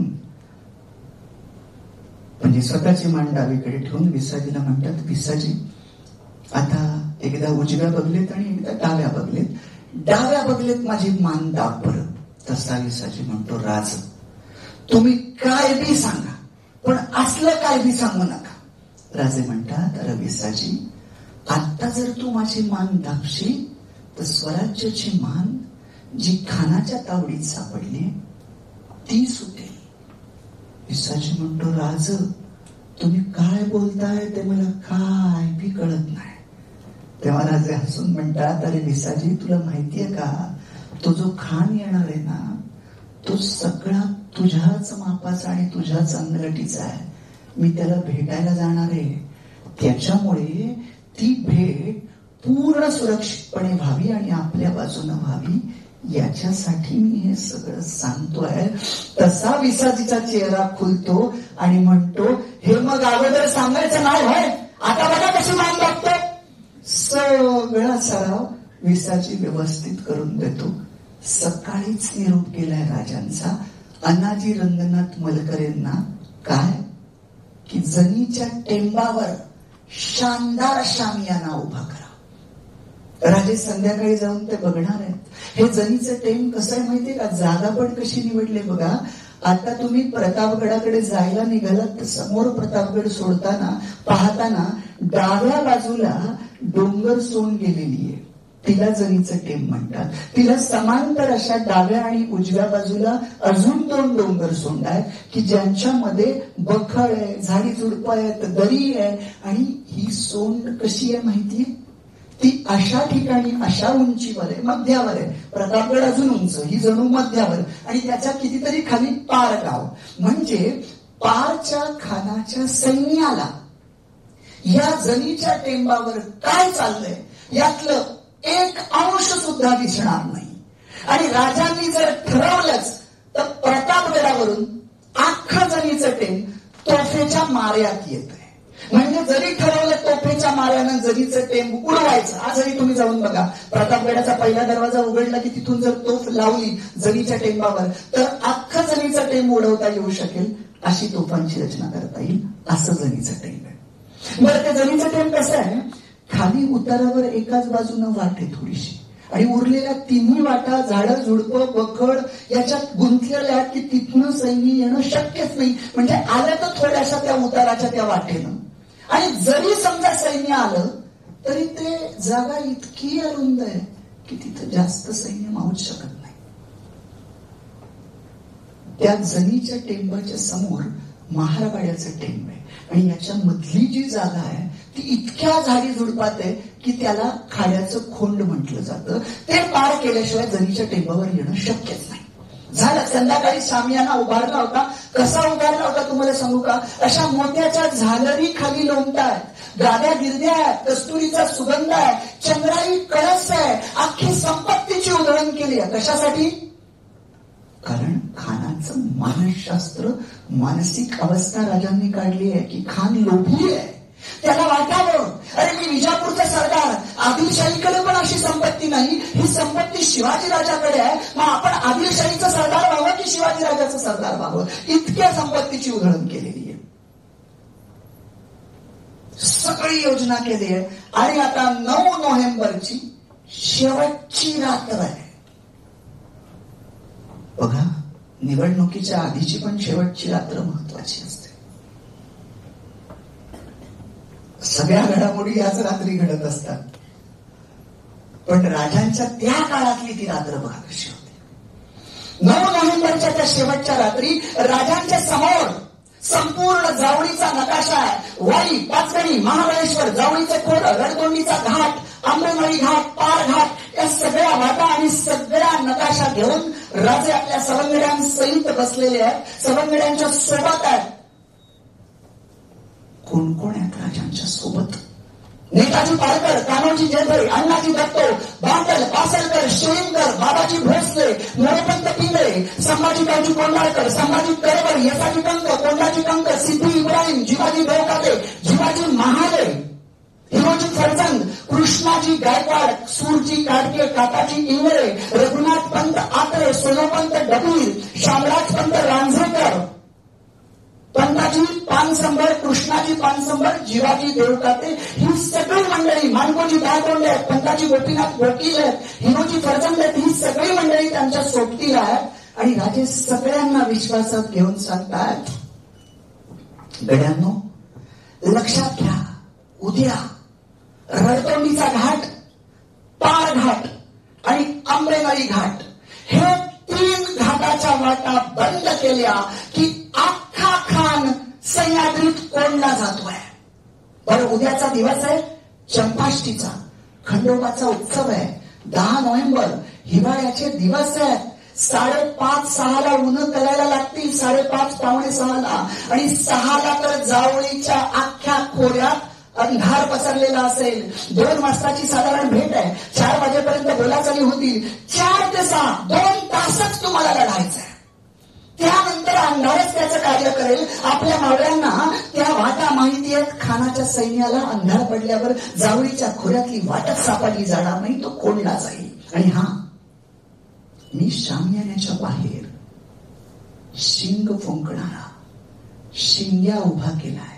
त्याला मी सांगितलंय, आतमध्ये शामियान्यात शस्त्र चालवायला सुरुवात केली की कोण जिंकतो हारतो याच्याकडे तू पाहायचंच नाही. तू फक्त शिंग्यांचा आवाज करायचा. त्याला 2 कामं होतील. ते 800-900 फुटावर बाणाच्या टप्प्यावर असलेले जे खानाचे 10 अंगरक्षक आहेत, त्यांना त्या आवाजामुळे आतमधल्या शस्त्राचा आवाज येणार नाही, आणि शिंग फुट्याचा आवाज प्रतापगडावरच्या तोफाच्या असलेल्या तोफचींना जाईल. आणि त्यांना मी सांगून ठेवलंय, शिंगांचा आवाज आला रे आला की तोफांना बत्ती द्यायची, आणि जावळीच्या खोऱ्यात तोफांचे आवाज निनादले की तुम्ही सगळ्यांनी कोण जिंकतंय कोण हारतंय याचा विचारच करायचा नाही. खानाच्या सैन्यावर तुटून पडायचं. आता एकेकाला प्रत्येकाची कामगिरी सांगायला सुरुवात केली. बाबाजी भोसले, तुम्ही रणतोंडीच्या घाटात थांबायचंय. तुमचं काम, खानाचा एकही माणूस पलीकडे वाईत जाता कामा नये. रणतोंडीचा घाट बंद करायचा. तिकडून कोणी जात नसेल तर तुम्ही जाऊन पारवर खानाच्या सैन्यावर जायचं. मोरपंत पिंगळे काका, तुम्हाला पारच्या तिथे थांबायचंय. 3 मैलावर किनेश्वर आहे. तिथं तुम्ही 4000चं पायदळ घेऊन थांबणार आहात. पायदळ. कारण त्या भागामध्ये झाडी झुडपी इतकं आहे, दाट जंगल आहे. खानाला माहित नाही की तिथे घोडे हत्ती चालणार नाहीत. आपल्याला माहितीये. तुम्ही पायदळानं थांबा. तुम्ही काय करायचंय, खानाचा एकही माणूस खाली कोकणात उतरता कामा नये. घाट बंद करा आणि तिकडे कोणी येत नसेल तर तुम्ही खानाच्या पिछाडीवर पारवर येऊन हल्ला करा. कान्होजी जेथे टाका. तुम्ही अण्णांनी दत्तो, बांधल, पासलकर, श्रींकर, तुम्ही सगळे खाड्याच्या खोंडात थांबायचंय. कारण पारचं असलेलं सैन्य जमीच्या टेंबावर यायचं म्हटलं तर त्याला खाड्याचं खोंड पार करावंच लागणार. एकाही माणसाला वरती माचीवर येऊ द्यायचं नाही. आणि नेताजी काका जावळीपासून 3 मैलावर रानकडे सर आहे. तिथे तुम्ही घोडदळानं थांबायचंय. तुमचं काम काय, तुम्हाला इशाऱ्यात मिळाली की तुम्ही वायू वेगानं घोडदळानं निघायचंय. पहिली तुमची तुकडी खाड्याच्या खोंडात येईल. तिथे जर कान्होजी जेठांना मदतीची गरज असेल तर एक तुकडी तिथे ठेवायची. तुम्ही तिथे थांबायचं नाही. तुम्ही रडतोंडीचा घाट गाठायचाय. बाबाजी भोसलेंना जर गरज असेल तर एक तुकडी तिथे ठेवायची. तरीही तुम्ही थांबायचं नाही. तुम्ही थेट निघायचंय. महाबळेश्वरचे पठार पार करायचंय आणि वायूला जे खाण्याचं अर्ध सैन्य आहे त्यावर अशा पद्धतीने जाऊन हल्ला करायचाय की वायूमध्ये कळणं सुद्धा नसेल खान बुडालाय त्याच्या अगोदर तुमचा हल्ला झाला पाहिजे.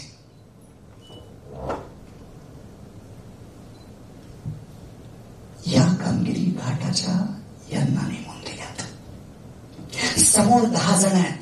संभाजी गावजी कोंडाळकर, संभाजी तडकर, येसाजी कंक, कोंडाजी कंक, जीवाजी महाले, सिद्धी इब्राहिम, विसाजी मुरंबा, कृष्णाजी गायकवाड, काकाजी इंगळे, सूरजी काटके. उद्या तुम्ही 10 जण माझ्या बरोबर अंगरक्षक म्हणून येणार आहात. आणि हिरोजी फर्जन, तुमचं काम काय, उद्या तुम्ही 500 जणांना घेऊन प्रतापगडाचा दरवाजा उघडल्यानंतर आजही तुम्ही बघितलं तर उजव्या बाजूला अशी वरती बखळ आहे. या बखळीत तुम्ही थांबणार आहात. 500 नाही, 50 जणांना घेऊन वरच्या बखळीत थांबणार आहात. तिथला माणूस खालच्या सामियानातल्या माणसाला दिसत नाही. तुमचं काम काय, खानाचे 10 अंगरक्षक आपल्या 10 अंगरक्षकांना भिडले की तुम्ही वरून खाली उतरायचंय आणि आपल्या मदतीला जायचंय. बघा, प्रत्येकाला प्रत्येकाची मदत मिळवून दिली. एका तुकडीला दुसऱ्या तुकडीची मदत. आपल्या अंगरक्षकांचाही बारकाईनं विचार करणारा राजा. आता निघा तर कुणीतरी म्हणतं, राजे तुम्ही सगळ्यांच्या सुरक्षेचा विचार केलात पण तुम्ही खानाला भेटायला चाललात, तुमच्या सुरक्षेचं काय. तेव्हा कृष्णाजी बंककर म्हणतात, चर्चा सुरू होते राजांच्या सुरक्षेविषयी. कृष्णाजी बंकर पुढे येतात आणि म्हणतात, राजांनी अंगाला सील करावं. राजांच्या सुरक्षेविषयी सगळी चर्चा पूर्ण होते. आणि आता राजे आणीबाणीचं बोलायला लागतात आपल्या सैन्याला. काय गड्यांनो, लक्षात घ्या, आपण जिंकणार हा आपला विश्वास आहे. आपण जिंकणार आहोत हा आपला विश्वास आहे. भवानी मातेनं आपल्याला आशीर्वाद दिलेला आहे. आपण जिंकणार आहोत. पण समजा काही अघटित घडलं तर त्याची चिंता न बाळगता खानाचं सैन्य त्याच्या सहित बुडवून तुम्ही राजगड गाठायचंय. मासाहेब जिजाऊंना जाऊन भेटायचंय. संभाजीराजांना गादीवर बसवायचंय आणि नेताजी पालकरांच्या सल्ल्यानं राज्य चालवायचंय. तेव्हा येसाजी कंक पुढे होऊन म्हणतात, राज तुम्ही नसाल तर राज्याला काय शोभा आहे भय. तेव्हा राजे म्हणतात, शिवाजी राजा जगतो की मरतो हे महत्वाचं नाहीये. शिवाजी राजाने सुरू केलेलं कार्य जगलं पाहिजे. बघा, राजे मृत्यूनंतरचा विचार करणारे होते. जी माणसं आपल्या मृत्यूनंतरचा विचार करतात तीच लक्षात राहतात आणि जे केवळ आपल्याच जीवनाचा विचार करतात ती माणसं 3.5 दिवसही लक्षात राहत नाही. मृत्यूचा नंतरचा विचार करणारे राजे आजही 350 वर्षानंतर आठवतात. ज्याला सगळ्यांना योजना करून दिली, सगळे जेते ज्याच्या त्याच्या जागेवर गेलेले आहेत. आणि आता शेवटी 9 नोव्हेंबरच्या रात्री बहिर्जी नाईक आले. आता शेवटचा महत्वाचा भाग. त्यांनी महत्वाची खबर आणली आहे. काय खबर आणली आहे? खान कोण 2 अंगरक्षक घेऊन येतोय तर कळलंय खानाचा कोणावर विश्वास नाही. एकच अंगरक्षक आणतोय, बडा सय्यद. बहिर्जी नाईक सांगतायत, राजे खान तर ताकदीचा आहे, पण हा बडा सय्यद त्याच्याकडे लक्ष द्यायला हवं. म्हणे कसं आहे, ताकदीचा नाही म्हणे, पण कौशल्य असं आहे की दानपट्टा असा चालवतो की 9 हातावरचा माणूस गारट करून पहिली जागा घेतो. गारट झालेल्या माणसाला सुद्धा कळत नाही की तो कसा गारट झाला. तो अतिशय घातक आहे. त्यामुळे खानाबरोबरच बडा सय्यद हा अतिशय घातक आहे. बहिर्जी नाईक जात आहेत. राजे विचार करतायत, दानपट्टा चालवणारा सय्यद बनला, त्याच्यासाठी कोण? काही महिन्यांपूर्वी घडलेला एक छोटा प्रसंग सांगतो की जिथून राजांना एक असा माणूस भेटलेला असतो तो बडा सय्यदला टसल देऊ शकेल. काही महिन्यापूर्वी पुण्यात असं घडलेलं असतं की लग्नात नवरा नवरीची वरात चाललेली असते. नवरा नवरी घोड्यावर बसलेले असतात, लहान असतात त्यावेळेस, लहानपणी लग्न व्हायची आणि वराडी मंडळी चाललेत. राजे चौकात आलेली वरात आपल्या राजवाड्यातनं पाहतात. चौकात वरात येते, थांबते. वराडी मंडळी असं अर्ध रिंगण करतात आणि मध्ये एक माणूस बसलाय, त्याच्या 9 हातावर नारळ ठेवलाय. सगळ्या लोकांचं लक्ष त्या माणसाकडे आहे आणि त्या माणसाचं लक्ष मात्र 9 हातावरच्या नारळावर आहे. लोकांच्या डोळ्याचे पाते लवतो तोच तो 9 हातावरचा नारळ तो माणूस अशा बैठ्या चालीनं गारत करतो की सगळी माणसं टाळ्या वाजवतात. त्याचं हे कौशल्य बघून राजे तिथे येतात. तेव्हा येसाजी कंक पुढे होऊन म्हणतो, राज हा आपला जीवा महाला.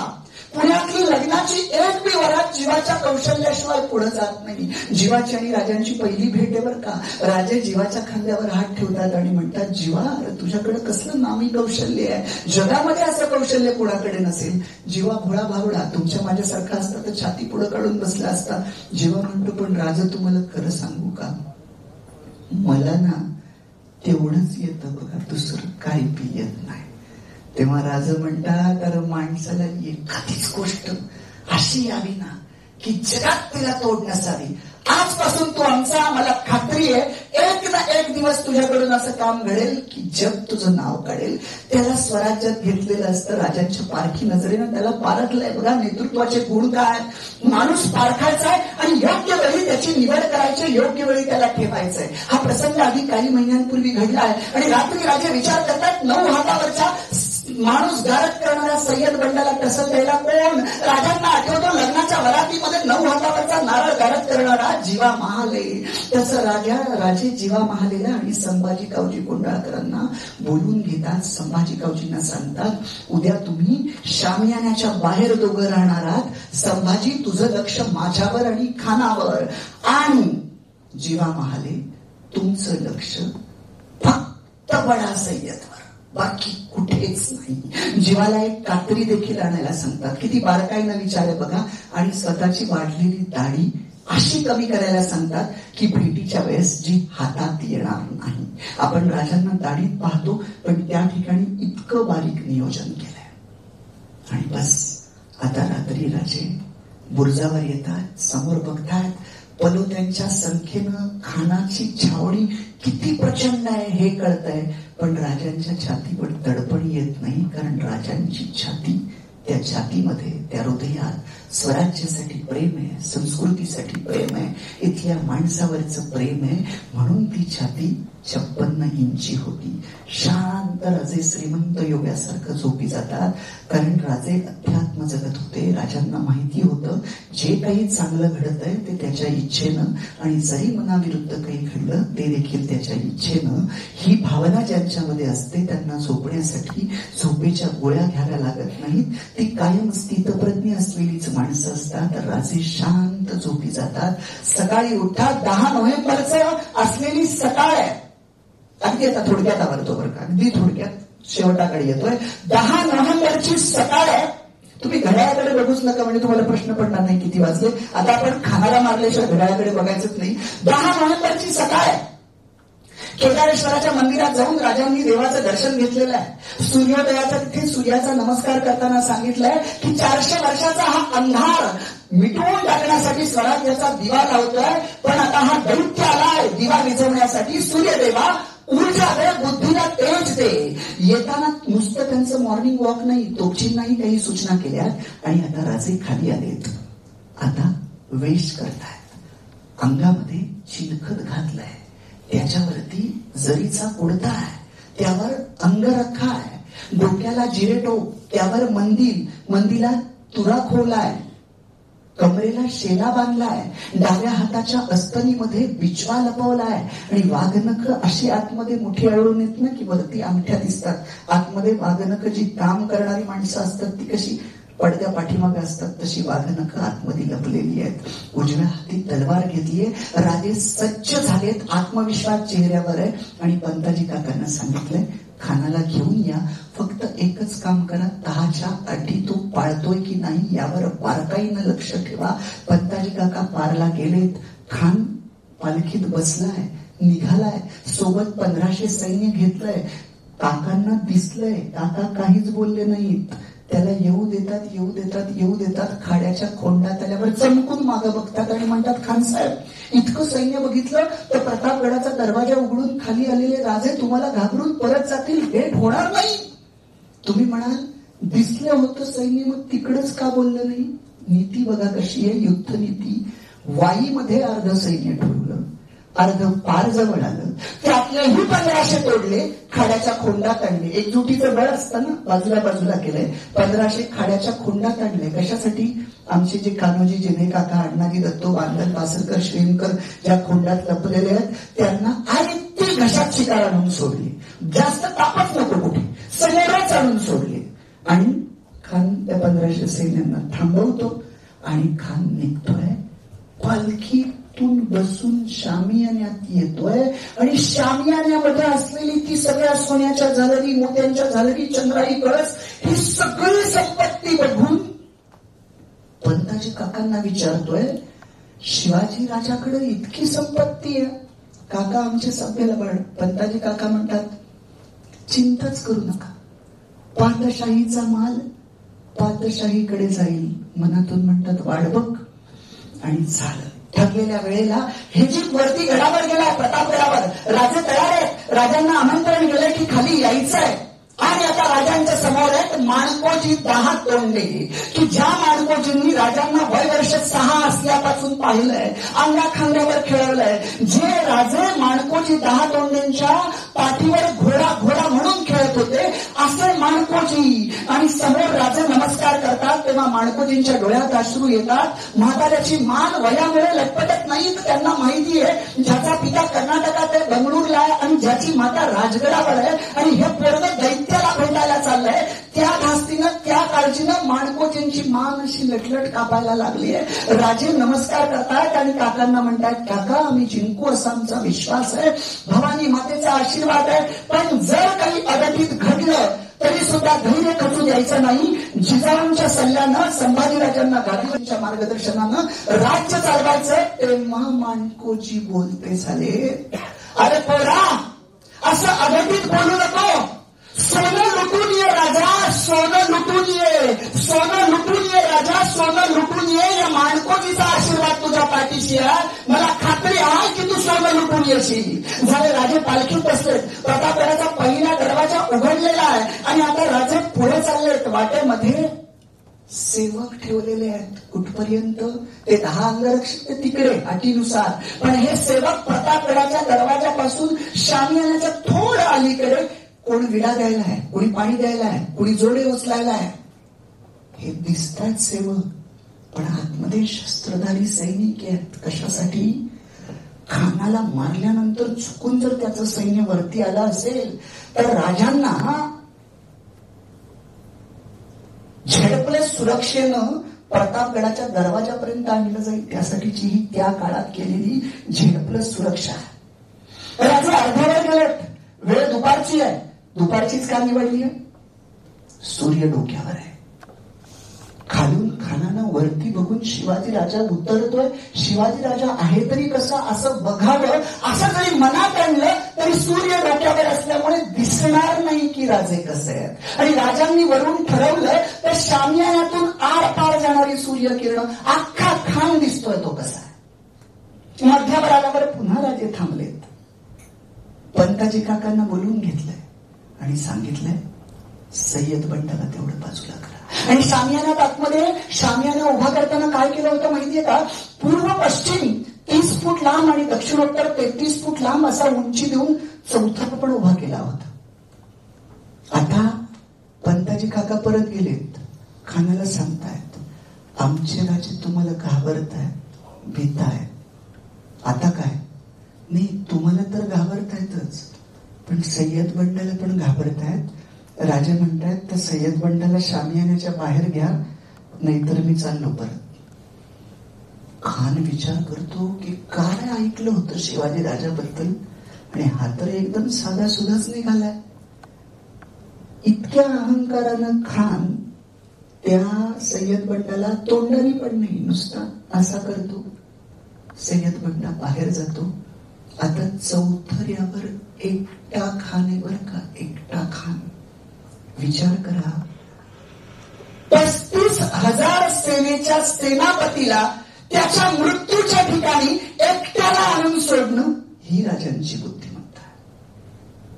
झाले. आता राजे शामियान्याच्या किती आलेत. राजांची वर्णन आहेत बरं का. राजांच्या हालचाली चपळ असायच्या. राजांच्या प्रत्येक कृतीमध्ये जिवंतपणा आहे. राजांचे जे डोळे आहेत त्या डोळ्यामध्ये बुद्धीचं तेज आहे. आणि राजांच्या हालचाली इतक्या चपळ आहेत की असं इंद्रिय राजांची इतकी कार्य करणारी आहेत की जर माणसाची इंद्रिय पूर्ण ताकदीनं एकाग्रतेने चांगल्या गोष्टीसाठी कामाला लागली तर एक हा मागचा भाग सोडला तर आपल्या आजूबाजूला काय घडत आहे हे सगळं आपल्याला कळू शकतं. पुढं काय घडतंय, पाठीमागं काय घडतंय, आपल्या पाठीमागं काय घडतंय हे डोळे नसले तरी पुढचा जो माणूस असतो त्याच्या चेहऱ्यावरनं आपल्याला कळतं की पाठीमागं काय घडतंय. तुम्ही गाडी कधी रिव्हर्स घेऊन बघा, तुमची गाडी पाठीमागे लागते की लागत नाही तुम्हाला आरशात बघायची गरज नाही. जो माणूस तुमची गाडी आडवा झाल्यामुळे कडेला थांबलेला असतो आणि मागे बघत असतो त्याचा चेहरा तुम्हाला सांगत असतो तुमची गाडी मागे लागणार की लागणार नाहीये. हे मात्र आपल्याला टिपता आलं पाहिजे. राजा आता शामियान्यात आतमध्ये गेलेत, अत्यंतिक सावध आहेत. त्यांच्या प्रत्येक नजरे प्रत्येक असलेलं इंद्रिय इतकं सतर्क झालेलं आहे की ते इतक्या सावधपणे आतमध्ये गेलेले आहेत. आणि मग आपण जे ऐकतो ते त्या पद्धतीनं शिवाजी शिवाजी म्हणतात तो हाच का, खान खान म्हणतात तो हाच का, असे प्रश्न विचारले गेले. दोन्ही बाजूकडून हो हो म्हणून उत्तर दिली गेलीत. आणि मग खानाचा वकील म्हणतोय की राजे तुम्ही आमच्या खान साहेबांना शरण जा. तेव्हा शिवाजी राजे म्हणतात आम्ही शरण जाऊ तर प्रभू रामचंद्रांना शरण जाऊ, आम्ही का शरण जाऊ. तेव्हा खान बोलता झाला, अरे राजा तू का गर्विष्ठपणे वागतोस. शिवाजी राजा तू गर्विष्ठ आहेस, असं का वागतोस. तू माझ्या बरोबर चाल, मी तुला बोटाला धरून आदिलशाही घेऊन जातो आणि तुझ्या जीवाचं कल्याण करतो. ये राजा ये, असं म्हणून त्यांना आपले दोन्ही हात मिठीसाठी पुढे केले. राजांना माहितीये ही मिठी कशी आहे. ज्या माणसाला आपल्या समोर असलेली मिठी कशी आहे हे ओळखता आलं तो माणूस यशस्वी होतो. राजांना कळलं ही मिठी कशी आहे. राजा अत्यंत सावधपणे त्या मिठी केलेल्या आहेत. राजे सावध आहेत. राजांची मान इकडे खानाच्या उजव्या बाजूला आहे, हळूच ती डाव्या बाजूला गेलेली आहे, खानानं केलेली आहे. आणि काही काळाच्या आत अत्यंत चपळाईनं खानाने राजांची मान पकडून टाकलेली आहे. राजे सावध झालेत, खानानं कटार काढले, राजांच्या कुशीत घुसकले. पण आतमध्ये अंग रक्कासक्त फाटलाय.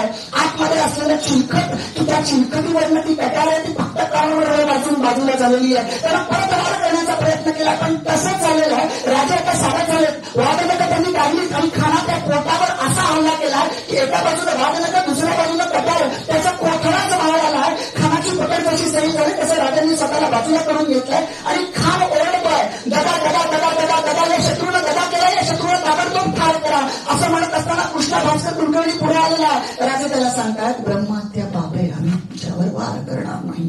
पहिला वार राजे अडवतात, दुसरा वार अडवतात, तिसरा वार अडवतात, 3 वार झाले. आता ब्रह्महत्या पाप नाही. पुढच्या वारात कृष्णा भास्कर कुलकर्णीला आडवं केलंय. तिकडनं सय्यद बंडावर चाल करण्यासाठी तो सय्यद बंडा आहे. तो सय्यद बंडा राजांवर चाल करण्यासाठी येतोय. त्याच्याकडे कुणाचंच लक्ष नाही. त्याच्याकडे लक्ष आहे फक्त आपल्या जीवा महालाचं. ज्या जीवा महालानं हजारो वरातींमध्ये जे कौशल्य दाखवलं होतं ते कौशल्य आता त्याच्या जीवासाठी म्हणजे शिवाजी राजांसाठी त्यांना इतकं पळायला लावलंय की त्या येणाऱ्या सय्यद बंडाचा हात इतक्या कौशल्यानं या खांद्यापासून हात वरती असा उडवला जातो की समोरनं आकाशातनं पडणारा हात सय्यदच्या समोर पडतो. तो इतक्या कौशल्यानं उडवून समोर पाडलाय की त्याला कळत नाही हा आपला हात आहे आणि तो आपला हात आहे हे करायच्या आत दुसऱ्या वारानं सय्यद बंडा गारद. आणि तेव्हापासून लोक म्हणायला लागले की होते जीवाची म्हणून वाचले शिवाजी.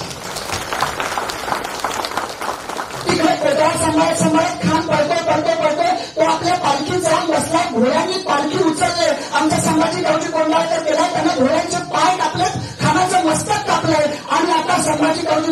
जेव्हा महाराज शिवाजी राजे उघडला गेला, दरवाजा उघडल्यानंतर समोर मानकोजी 10 तोंड दिसतात. राजे मानकोजी 10 तोंडांकडे बघून म्हणतात, काका सोनं लुटून आलो, काका सोनं लुटून आलो.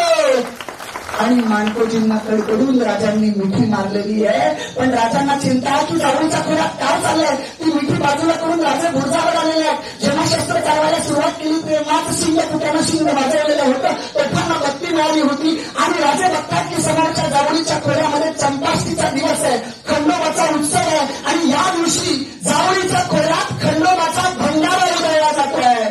तिकडनं आमचे बाबाजी भोसले आलेले आहेत. कान्होजी देवे काकांच्या तुकडीनं खाल्याच्या खोऱ्यातल्या 1500 जणांना आडवं केलंय. तिकडचे मुळेपंत पिले पारवर मागून जाऊन हल्ला केलाय. अरे झाडात न येतात, झुडपात न येतात, मराठी येतात तरी कुठून कुठून हे कळेच ना. 2 तास घनघोर लढाई झालेली आहे. मुसलमानचा घोडा मारला गेलाय आणि 2 तास इतकी लढाई झाली की 2 तासानंतर खानाच्या सैन्य सैरभर झालं. त्याला कुठं जावं, काय करावं, काही कळत नाही. पण आमच्या राजांची तरीही संस्कृती किती मोठी आहे बघा. ज्या खानाला मारलं त्याचं मस्तक राजगडाच्या कोनाड्यामध्ये आदरानं ठेवलेलं आहे. आणि खान जरी शत्रू असला तरी तो वीर योद्धा आहे. तो जिथे पडला तिथे त्याची कबर उभी केलेली आहे. जे शरण आले त्यांना मरण नाही या न्यायानं त्यांना माफ केलंय. आणि सगळ्यात महत्वाचं, एवढं सगळं होऊन इतकं मोठं संकट गेलंय. तुमच्या माझ्यासारखा असता विजयोत्सव साजरा करत बसला असता, जेसीबीनं गुलाल उधळला असता. राजे काय करतात माहितीये? राजे काय करत होते आणि माणसानं जिंकल्यानंतर देखील काय करावं याचा जर अभ्यास करायचा असेल तर 10 नोव्हेंबरला खानाला मारलंय. 10 नोव्हेंबर ते 28 नोव्हेंबर 18 दिवस राजे काय करत होते याचा फक्त अभ्यास करा. थोडक्यात सांगतो, त्या दिवशी राजे आराम करत बसले नाहीत. त्याच दिवशी राजांची मोहीम सुरू झाली. नेताजी पालकर त्यांच्या सोबतीला आहे. कोणती मोहीम? लक्षात घ्या, आजूबाजूच्या प्रांतात की जे भाग आदिलशाहीच्या ताब्यात आहेत किंवा त्यांनी घेतलेत तिथपर्यंत बातमी जाऊन पोहोचणार आहे. बातमी धक्कादायक असेल. कोणती? खान मारला गेलाय. अशक्य कोटीतील घटना. आपल्याला शक्य वाटते पण तेव्हा अशक्य कोटीतील घटना आदिलशाहीच्या त्या भागांमध्ये स्वराज्यातल्याच की जे आदिलशाहीनं घेतलाय. बातमी पोचलीय, खान मारला गेलाय. 90% अवसान गळालेलं असेल. आणि त्याच वेळेस लगेच बातमी आली शिवाजी राजा चाल करून येतोय. तर काय हिंमत होईल वरती उचलून तलवार धरावी म्हणून? महिन्यानं हल्ला झाला तर हिंमत वाढलेली असेल. राजांची मोहीम त्याच दिवशी सुरू झाली. त्याच रात्री खटाव, मायनी, रामपूर, कलेढोण, वाळवे, आष्टी हे सगळं घेत 25 नोव्हेंबरला राजे कोल्हापुरात आहेत. दुसऱ्या बाजूनं नेताजी पालकर गडक, तिकोटे, गोकाक, हुक्केरी लुटत आता विजापूरवर हल्ला करतात की काय अशा अवस्थेला आहेत. आणि दारोजीला कोकणात पाठवलंय अफजल खानाची गलबत लुटायला. म्हणजे मराठीशाहीचा त्रिशूल आदिलशाहीच्या चादरात असा घुसकला आहे की आदिलशाही नष्ट जरी झाली नसली तरी खिळखिळी मात्र निश्चित झालेली आहे. 25 नोव्हेंबरला कोल्हापूर, 2 दिवस पन्हाळ्याला वेढा देऊन 28 नोव्हेंबरला आदिलशाहीचा नाक असलेला पन्हाळा स्वराज्यात दाखल झाला. मंडळी, हे विचार करण्यासारखं आहे. आणि सगळ्यात महत्वाचं मी तुम्हाला सांगितलं ते राजांबरोबर अंगरक्षक म्हणून सिद्दी इब्राहिम हे मुस्लिम नाव सुद्धा होतं. राजांची लढाई कुण्या धर्माविरुद्ध नाही, कुण्या जातीविरुद्ध नाही. राजांना या मातीतलं एकदेशीयांचं राज्य उभं करायचं होतं. तो कुठल्या का जातीचा असेना किंवा कुठल्या का धर्माचा असेना. ही सगळी धोरणं, ही बुद्धिमत्ता तुम्ही इतक्या शांतपणे ऐकलीत. दुपारी 12 नंतर सुद्धा मला भीती होती की 12 वाजता आपल्या व्याख्यानाचे 12 वाजू शकतात की काय, पण ते तुम्ही वाजू दिले नाहीत. हे तुमचं शिवाजीराजांवर असलेलं प्रेम आहे.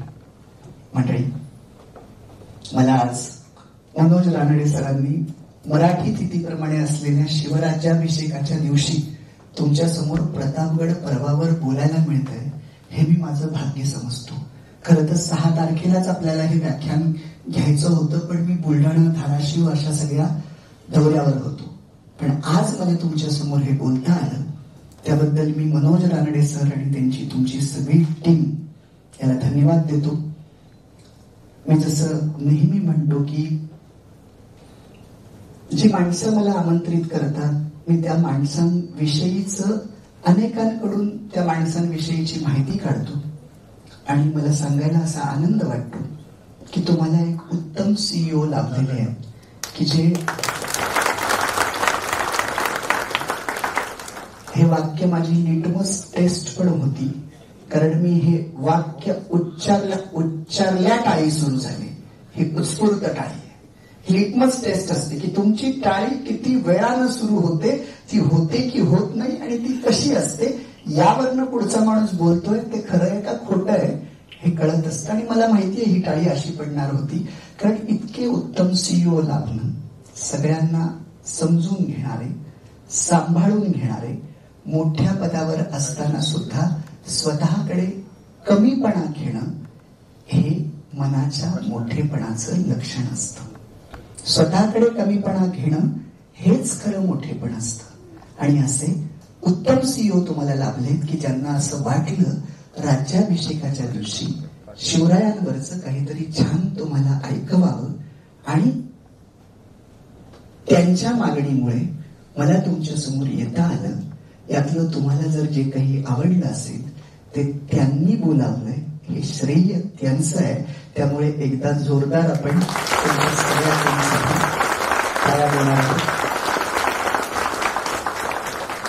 लांबी आहे टाळ्यांची. तर आपण अशी परमेश्वराकडे विनंती करूया की तुमच्यासारखे CEO प्रत्येक जिल्हा परिषदेला लाभोत.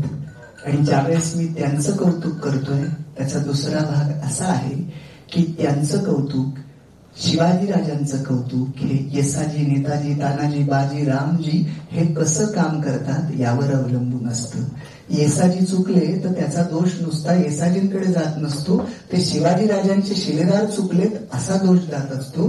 त्यामुळे तुम्ही जितक्या उत्स्फूर्तपणे टाळ्या वाजवल्या तेवढीच तुमच्यावरही जबाबदारी आहे की त्यांचं नाव त्याच पद्धतीनं तसंच राहिलं पाहिजे. त्यासाठी तुम्हालाही तितक्याच चांगल्या पद्धतीनं काम करायचंय आणि आता तुम्ही त्याच पद्धतीनं तसंच काम करणार आहात. या पद्धतीचं एक अलिखित वचन म्हणून आपण जोरदार टाळ्या देणार आहोत.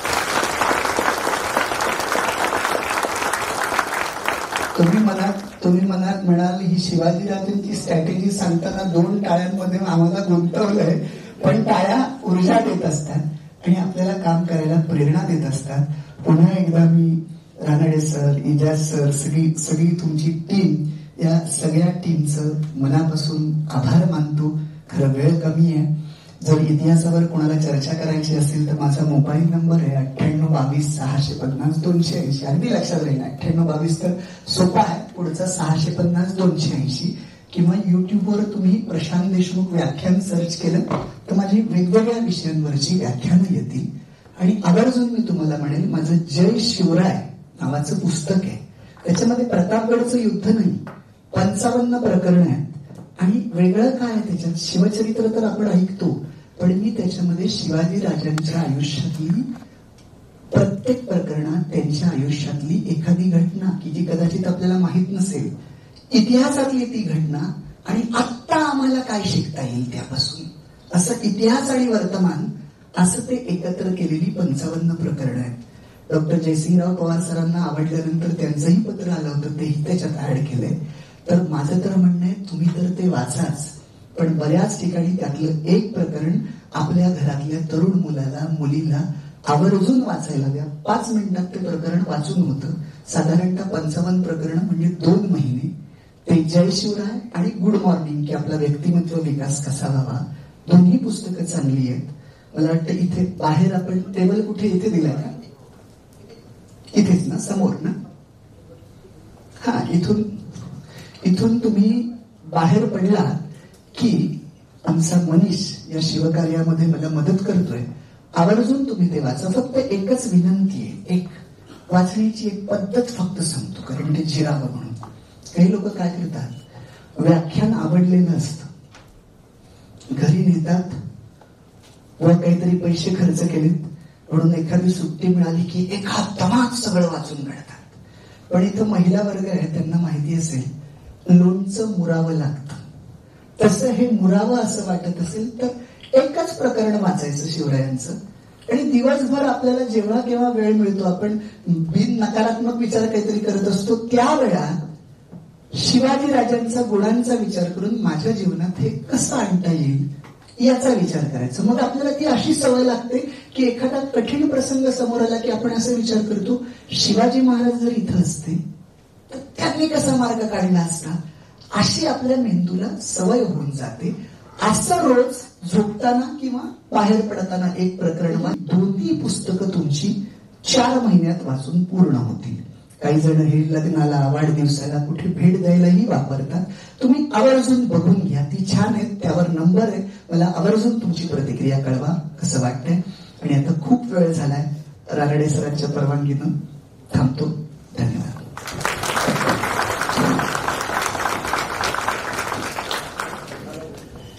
धन्यवाद सर. सर म्हणाले की माझ्या भाषणाला सुरुवात होताना 12 वाजले. आपल्या भाषणाची 12 वाजतील की काय? भाषणाचे तर 12 वाजले नाहीत सर, पण शिवाजी महाराजांनी बलाढ्य शत्रूचे कसे 12 वाजवले हे तुम्ही तुमच्या भाषणामधून सांगला. तर म्हणजे या 1-1.5 तासामध्ये आम्हाला सर फक्त 10 नोव्हेंबर 1659 प्रतापगडाच्या पायथ्याशी असं झालं एवढंच माहित होतं सर, जनरली साधारणपणे. परंतु तुम्ही आमच्या अभ्यासाचा सर्व म्हणजे आमच्या विचाराचा बदलून टाकला संपूर्ण आउटलुक. आणि तुम्हीच खरेच आहात, तुम्ही प्रशांत देशमुख, खरेच आहात तुम्ही प्रशांत देशमुख. अशा माणसांची कशी काय काळजी, कुठून काढली, कुणी काढली खोज? किसने निकाला ऐसे प्रतिभाशाली वक्ता की खोज, वो है हमारे रानडे मनोज, वो है हमारे रानडे मनोज. तर खरंच म्हणजे आम्हाला वाटतं आम्ही खाडीमध्येच पोहोचत होतो सर, खाडीमध्येच पोहोचत होतो. आता नंतर अरबी समुद्र आम्हाला माहित होता, पण तुम्ही प्रशांत आहात आणि खरंच तुमच्या ज्ञानाचा प्रशांत सागर आहे. आणि त्या शिवाजी महाराजांच्या विचाराचा तो सागर जसंच्या तसं तुम्ही आमच्या समोर उभा केलात सर. म्हणजे जणू काय तो प्रसंग आमच्या समोर घडतो की काय, आणि ते रक्त सळसळत होतं सर. तर म्हणजे रिअली आम्ही तुम्हाला जसं फुलामध्ये तुमचा सत्कार केलाय, गुच्छामध्ये आपल्याला रोज लागतोय, गुच्छामध्ये रोज आहे. आणि आमच्या जिल्हा परिषदेच्या सीईओ खरंच अतिशय बुद्धिमान आणि संयमी रानडे मनोज आहे. म्हणून सर रिअली आम्ही सीईओ सरांचे पण म्हणजे मी आभार मानण्यासाठी नाही तर, आणि हे जे आयोजन केलंय दोन्ही कार्यक्रमाचं ते आपले एजाज साहेब. मी नेहमी म्हणत असतो की देश चालवायला, आर्थिक सबलता करायला आपल्याला लागतात बिर्ला, बाटा आणि बजाज, आणि आम्हाला पाहिजे तिथं मात्र एजाज, असं वाटतं. यानंतर आभार मानण्यासाठी माझ्याबरोबर हॉटेलला ते आले ना सोबत, सर इतक्या नम्रपणे माझ्याशी बोलत होते की ते डेप्युटी सीईओ असं मला वाटलं नाही. ते खरोखर त्यांचं नम्रतेचं कौतुक. आमचे डॉक्टर गुळे सर म्हणून आहेत पनवेलला, मी त्यांना सांगितलं त्यांच्यासारखा त्यांचा आवाज. आभार प्रदर्शन आमचे मित्र सतीशजी साबळे करतील. धन्यवाद सर. छत्रपती शिवाजी महाराज यांचं व्याख्यान इथे आयोजित केलं, आणि ज्यांच्यामुळे इथे हे आपल्याला सुमधुर असं आणि प्रेरणादायी विचार, तसेच त्यांच्या बोलण्यातून जो छत्रपती शिवाजी महाराजांनी केलेल्या कार्याचा गुणगौरव आहे तो आपल्याला इथे एवढ्या विस्तृतपणे मांडला गेला की अतिशय छत्रपती शिवाजी महाराज हे आपल्या डोळ्यासमोर उभे राहिले. आणि त्यांनी केलेल्या त्यावेळेच्या कार्यात, ज्यावेळी कुठल्याही सरांनी सांगितल्याप्रमाणे सोशल नेटवर्किंग नसताना त्यांचे कार्य कौशल्य किती अगाध आणि उच्च कोटीचे होते हे आपल्याला इथे ऐकवायला मिळाले. त्याबद्दल मी प्रथमतः माननीय प्रशांत देशमुख सरांचे जिल्हा परिषदेच्या वतीने हार्दिक आभार मानतो. तसेच सदर कार्यक्रम घडवून आणण्यासाठी 6 जून तारखेपासून सतत सरांच्या संपर्कात होते असे आमचे माननीय मुख्य कार्यकारी अधिकारी श्री मनोज रानडे सरांनी व्याख्यान होण्यासाठी अतिशय सरांना कोवावर म्हणजे सर वेळ भेटत नव्हता तरी आपल्याला जेव्हा आपल्याला वेळ भेटेल तेव्हा आपण एक वेळेस शिवव्याख्यान इथे जिल्हा परिषदेमध्ये आणि सर जिल्हा परिषद म्हणजे पालघर जिल्हा हा छत्रपती शिवाजी महाराज यांच्या पदस्पर्शाने पावन झालेला आहे, ज्याच्या स्मृती आजही जव्हारला आहेत सर. अशा मातीमध्ये जोही जन्म घेतो किंवा महाराष्ट्रामध्ये जोही जन्म घेतो तो छत्रपती शिवाजी महाराजांचा नेहमीच आदर्श मानण्यात आलेला आहे. अशा सरांनी मनोज सरांनी त्यांना इथे पाचारण करून इथे आपल्याला असं व्याख्यान ऐकवलं, त्याबद्दल सरांचे हार्दिक आभार. सदर कार्यक्रम येस सरांनी टाळा वाजवायचा आहे की सरांना भेट म्हणून स्वतः लिहिलेलं सरांनी पुस्तक भेट म्हणून इथे देत आहे. सर हार्दिक आभार. सदर कार्यक्रम हा सुनियोजित होण्यासाठी आजची सुट्टी कॅन्सल करून खरं तर रजा घेणार होते माननीय इजाज अहमद सर, पण सदर कार्यक्रम हा पूर्ण व्यवस्थित होण्यासाठी सर सकाळपासून ज्यांच्या संपर्कात असते इजाज अहमद सर, माननीय उपमुख्य कार्यकारी अधिकारी सामान्य प्रशासन विभाग सरांचेही हार्दिक आभार. तसेच सदर कार्यक्रमासाठी माननीय उपमुख्य कार्यकारी अधिकारी ग्रामपंचायत श्री चंद्रशेखर जगताप सर उपस्थित राहिले, त्यांचे आभार. माननीय मुख्य लेखा वित्त अधिकारी श्री धनराज पांडे सर, माननीय कार्यक्रम समन्वयक MRGS श्री अतुल पारस्कर सर, आपले कृषी अधिकारी सोमनाथ पिंजरे सर, कार्यकारी अभियंता बांधकाम माननीय जागृती संके सर, महिला बाल कल्याण कार्यक्रम अधिकारी श्री व्यंकटराव हुंडेकर सर. तसेच या कार्यक्रमाची शोभा ज्यांच्यामुळे वाढली, आपण टाचणी पडेल तर आवाज येईल अशी शांतता इथे ठेवल्या आणि मंत्रमुग्ध होऊन कार्यक्रम आपण श्रवण केला, त्याबद्दल सर्वात आधी तुमचे सगळ्यांचे हार्दिक आभार. टाळ्या वाजवून आपलंच अभिनंदन आपण करायचं आहे. धन्यवाद सर्वांना. आणि हा कार्यक्रम अध्यक्षांच्या वतीने संपला असं जाहीर करतो. धन्यवाद.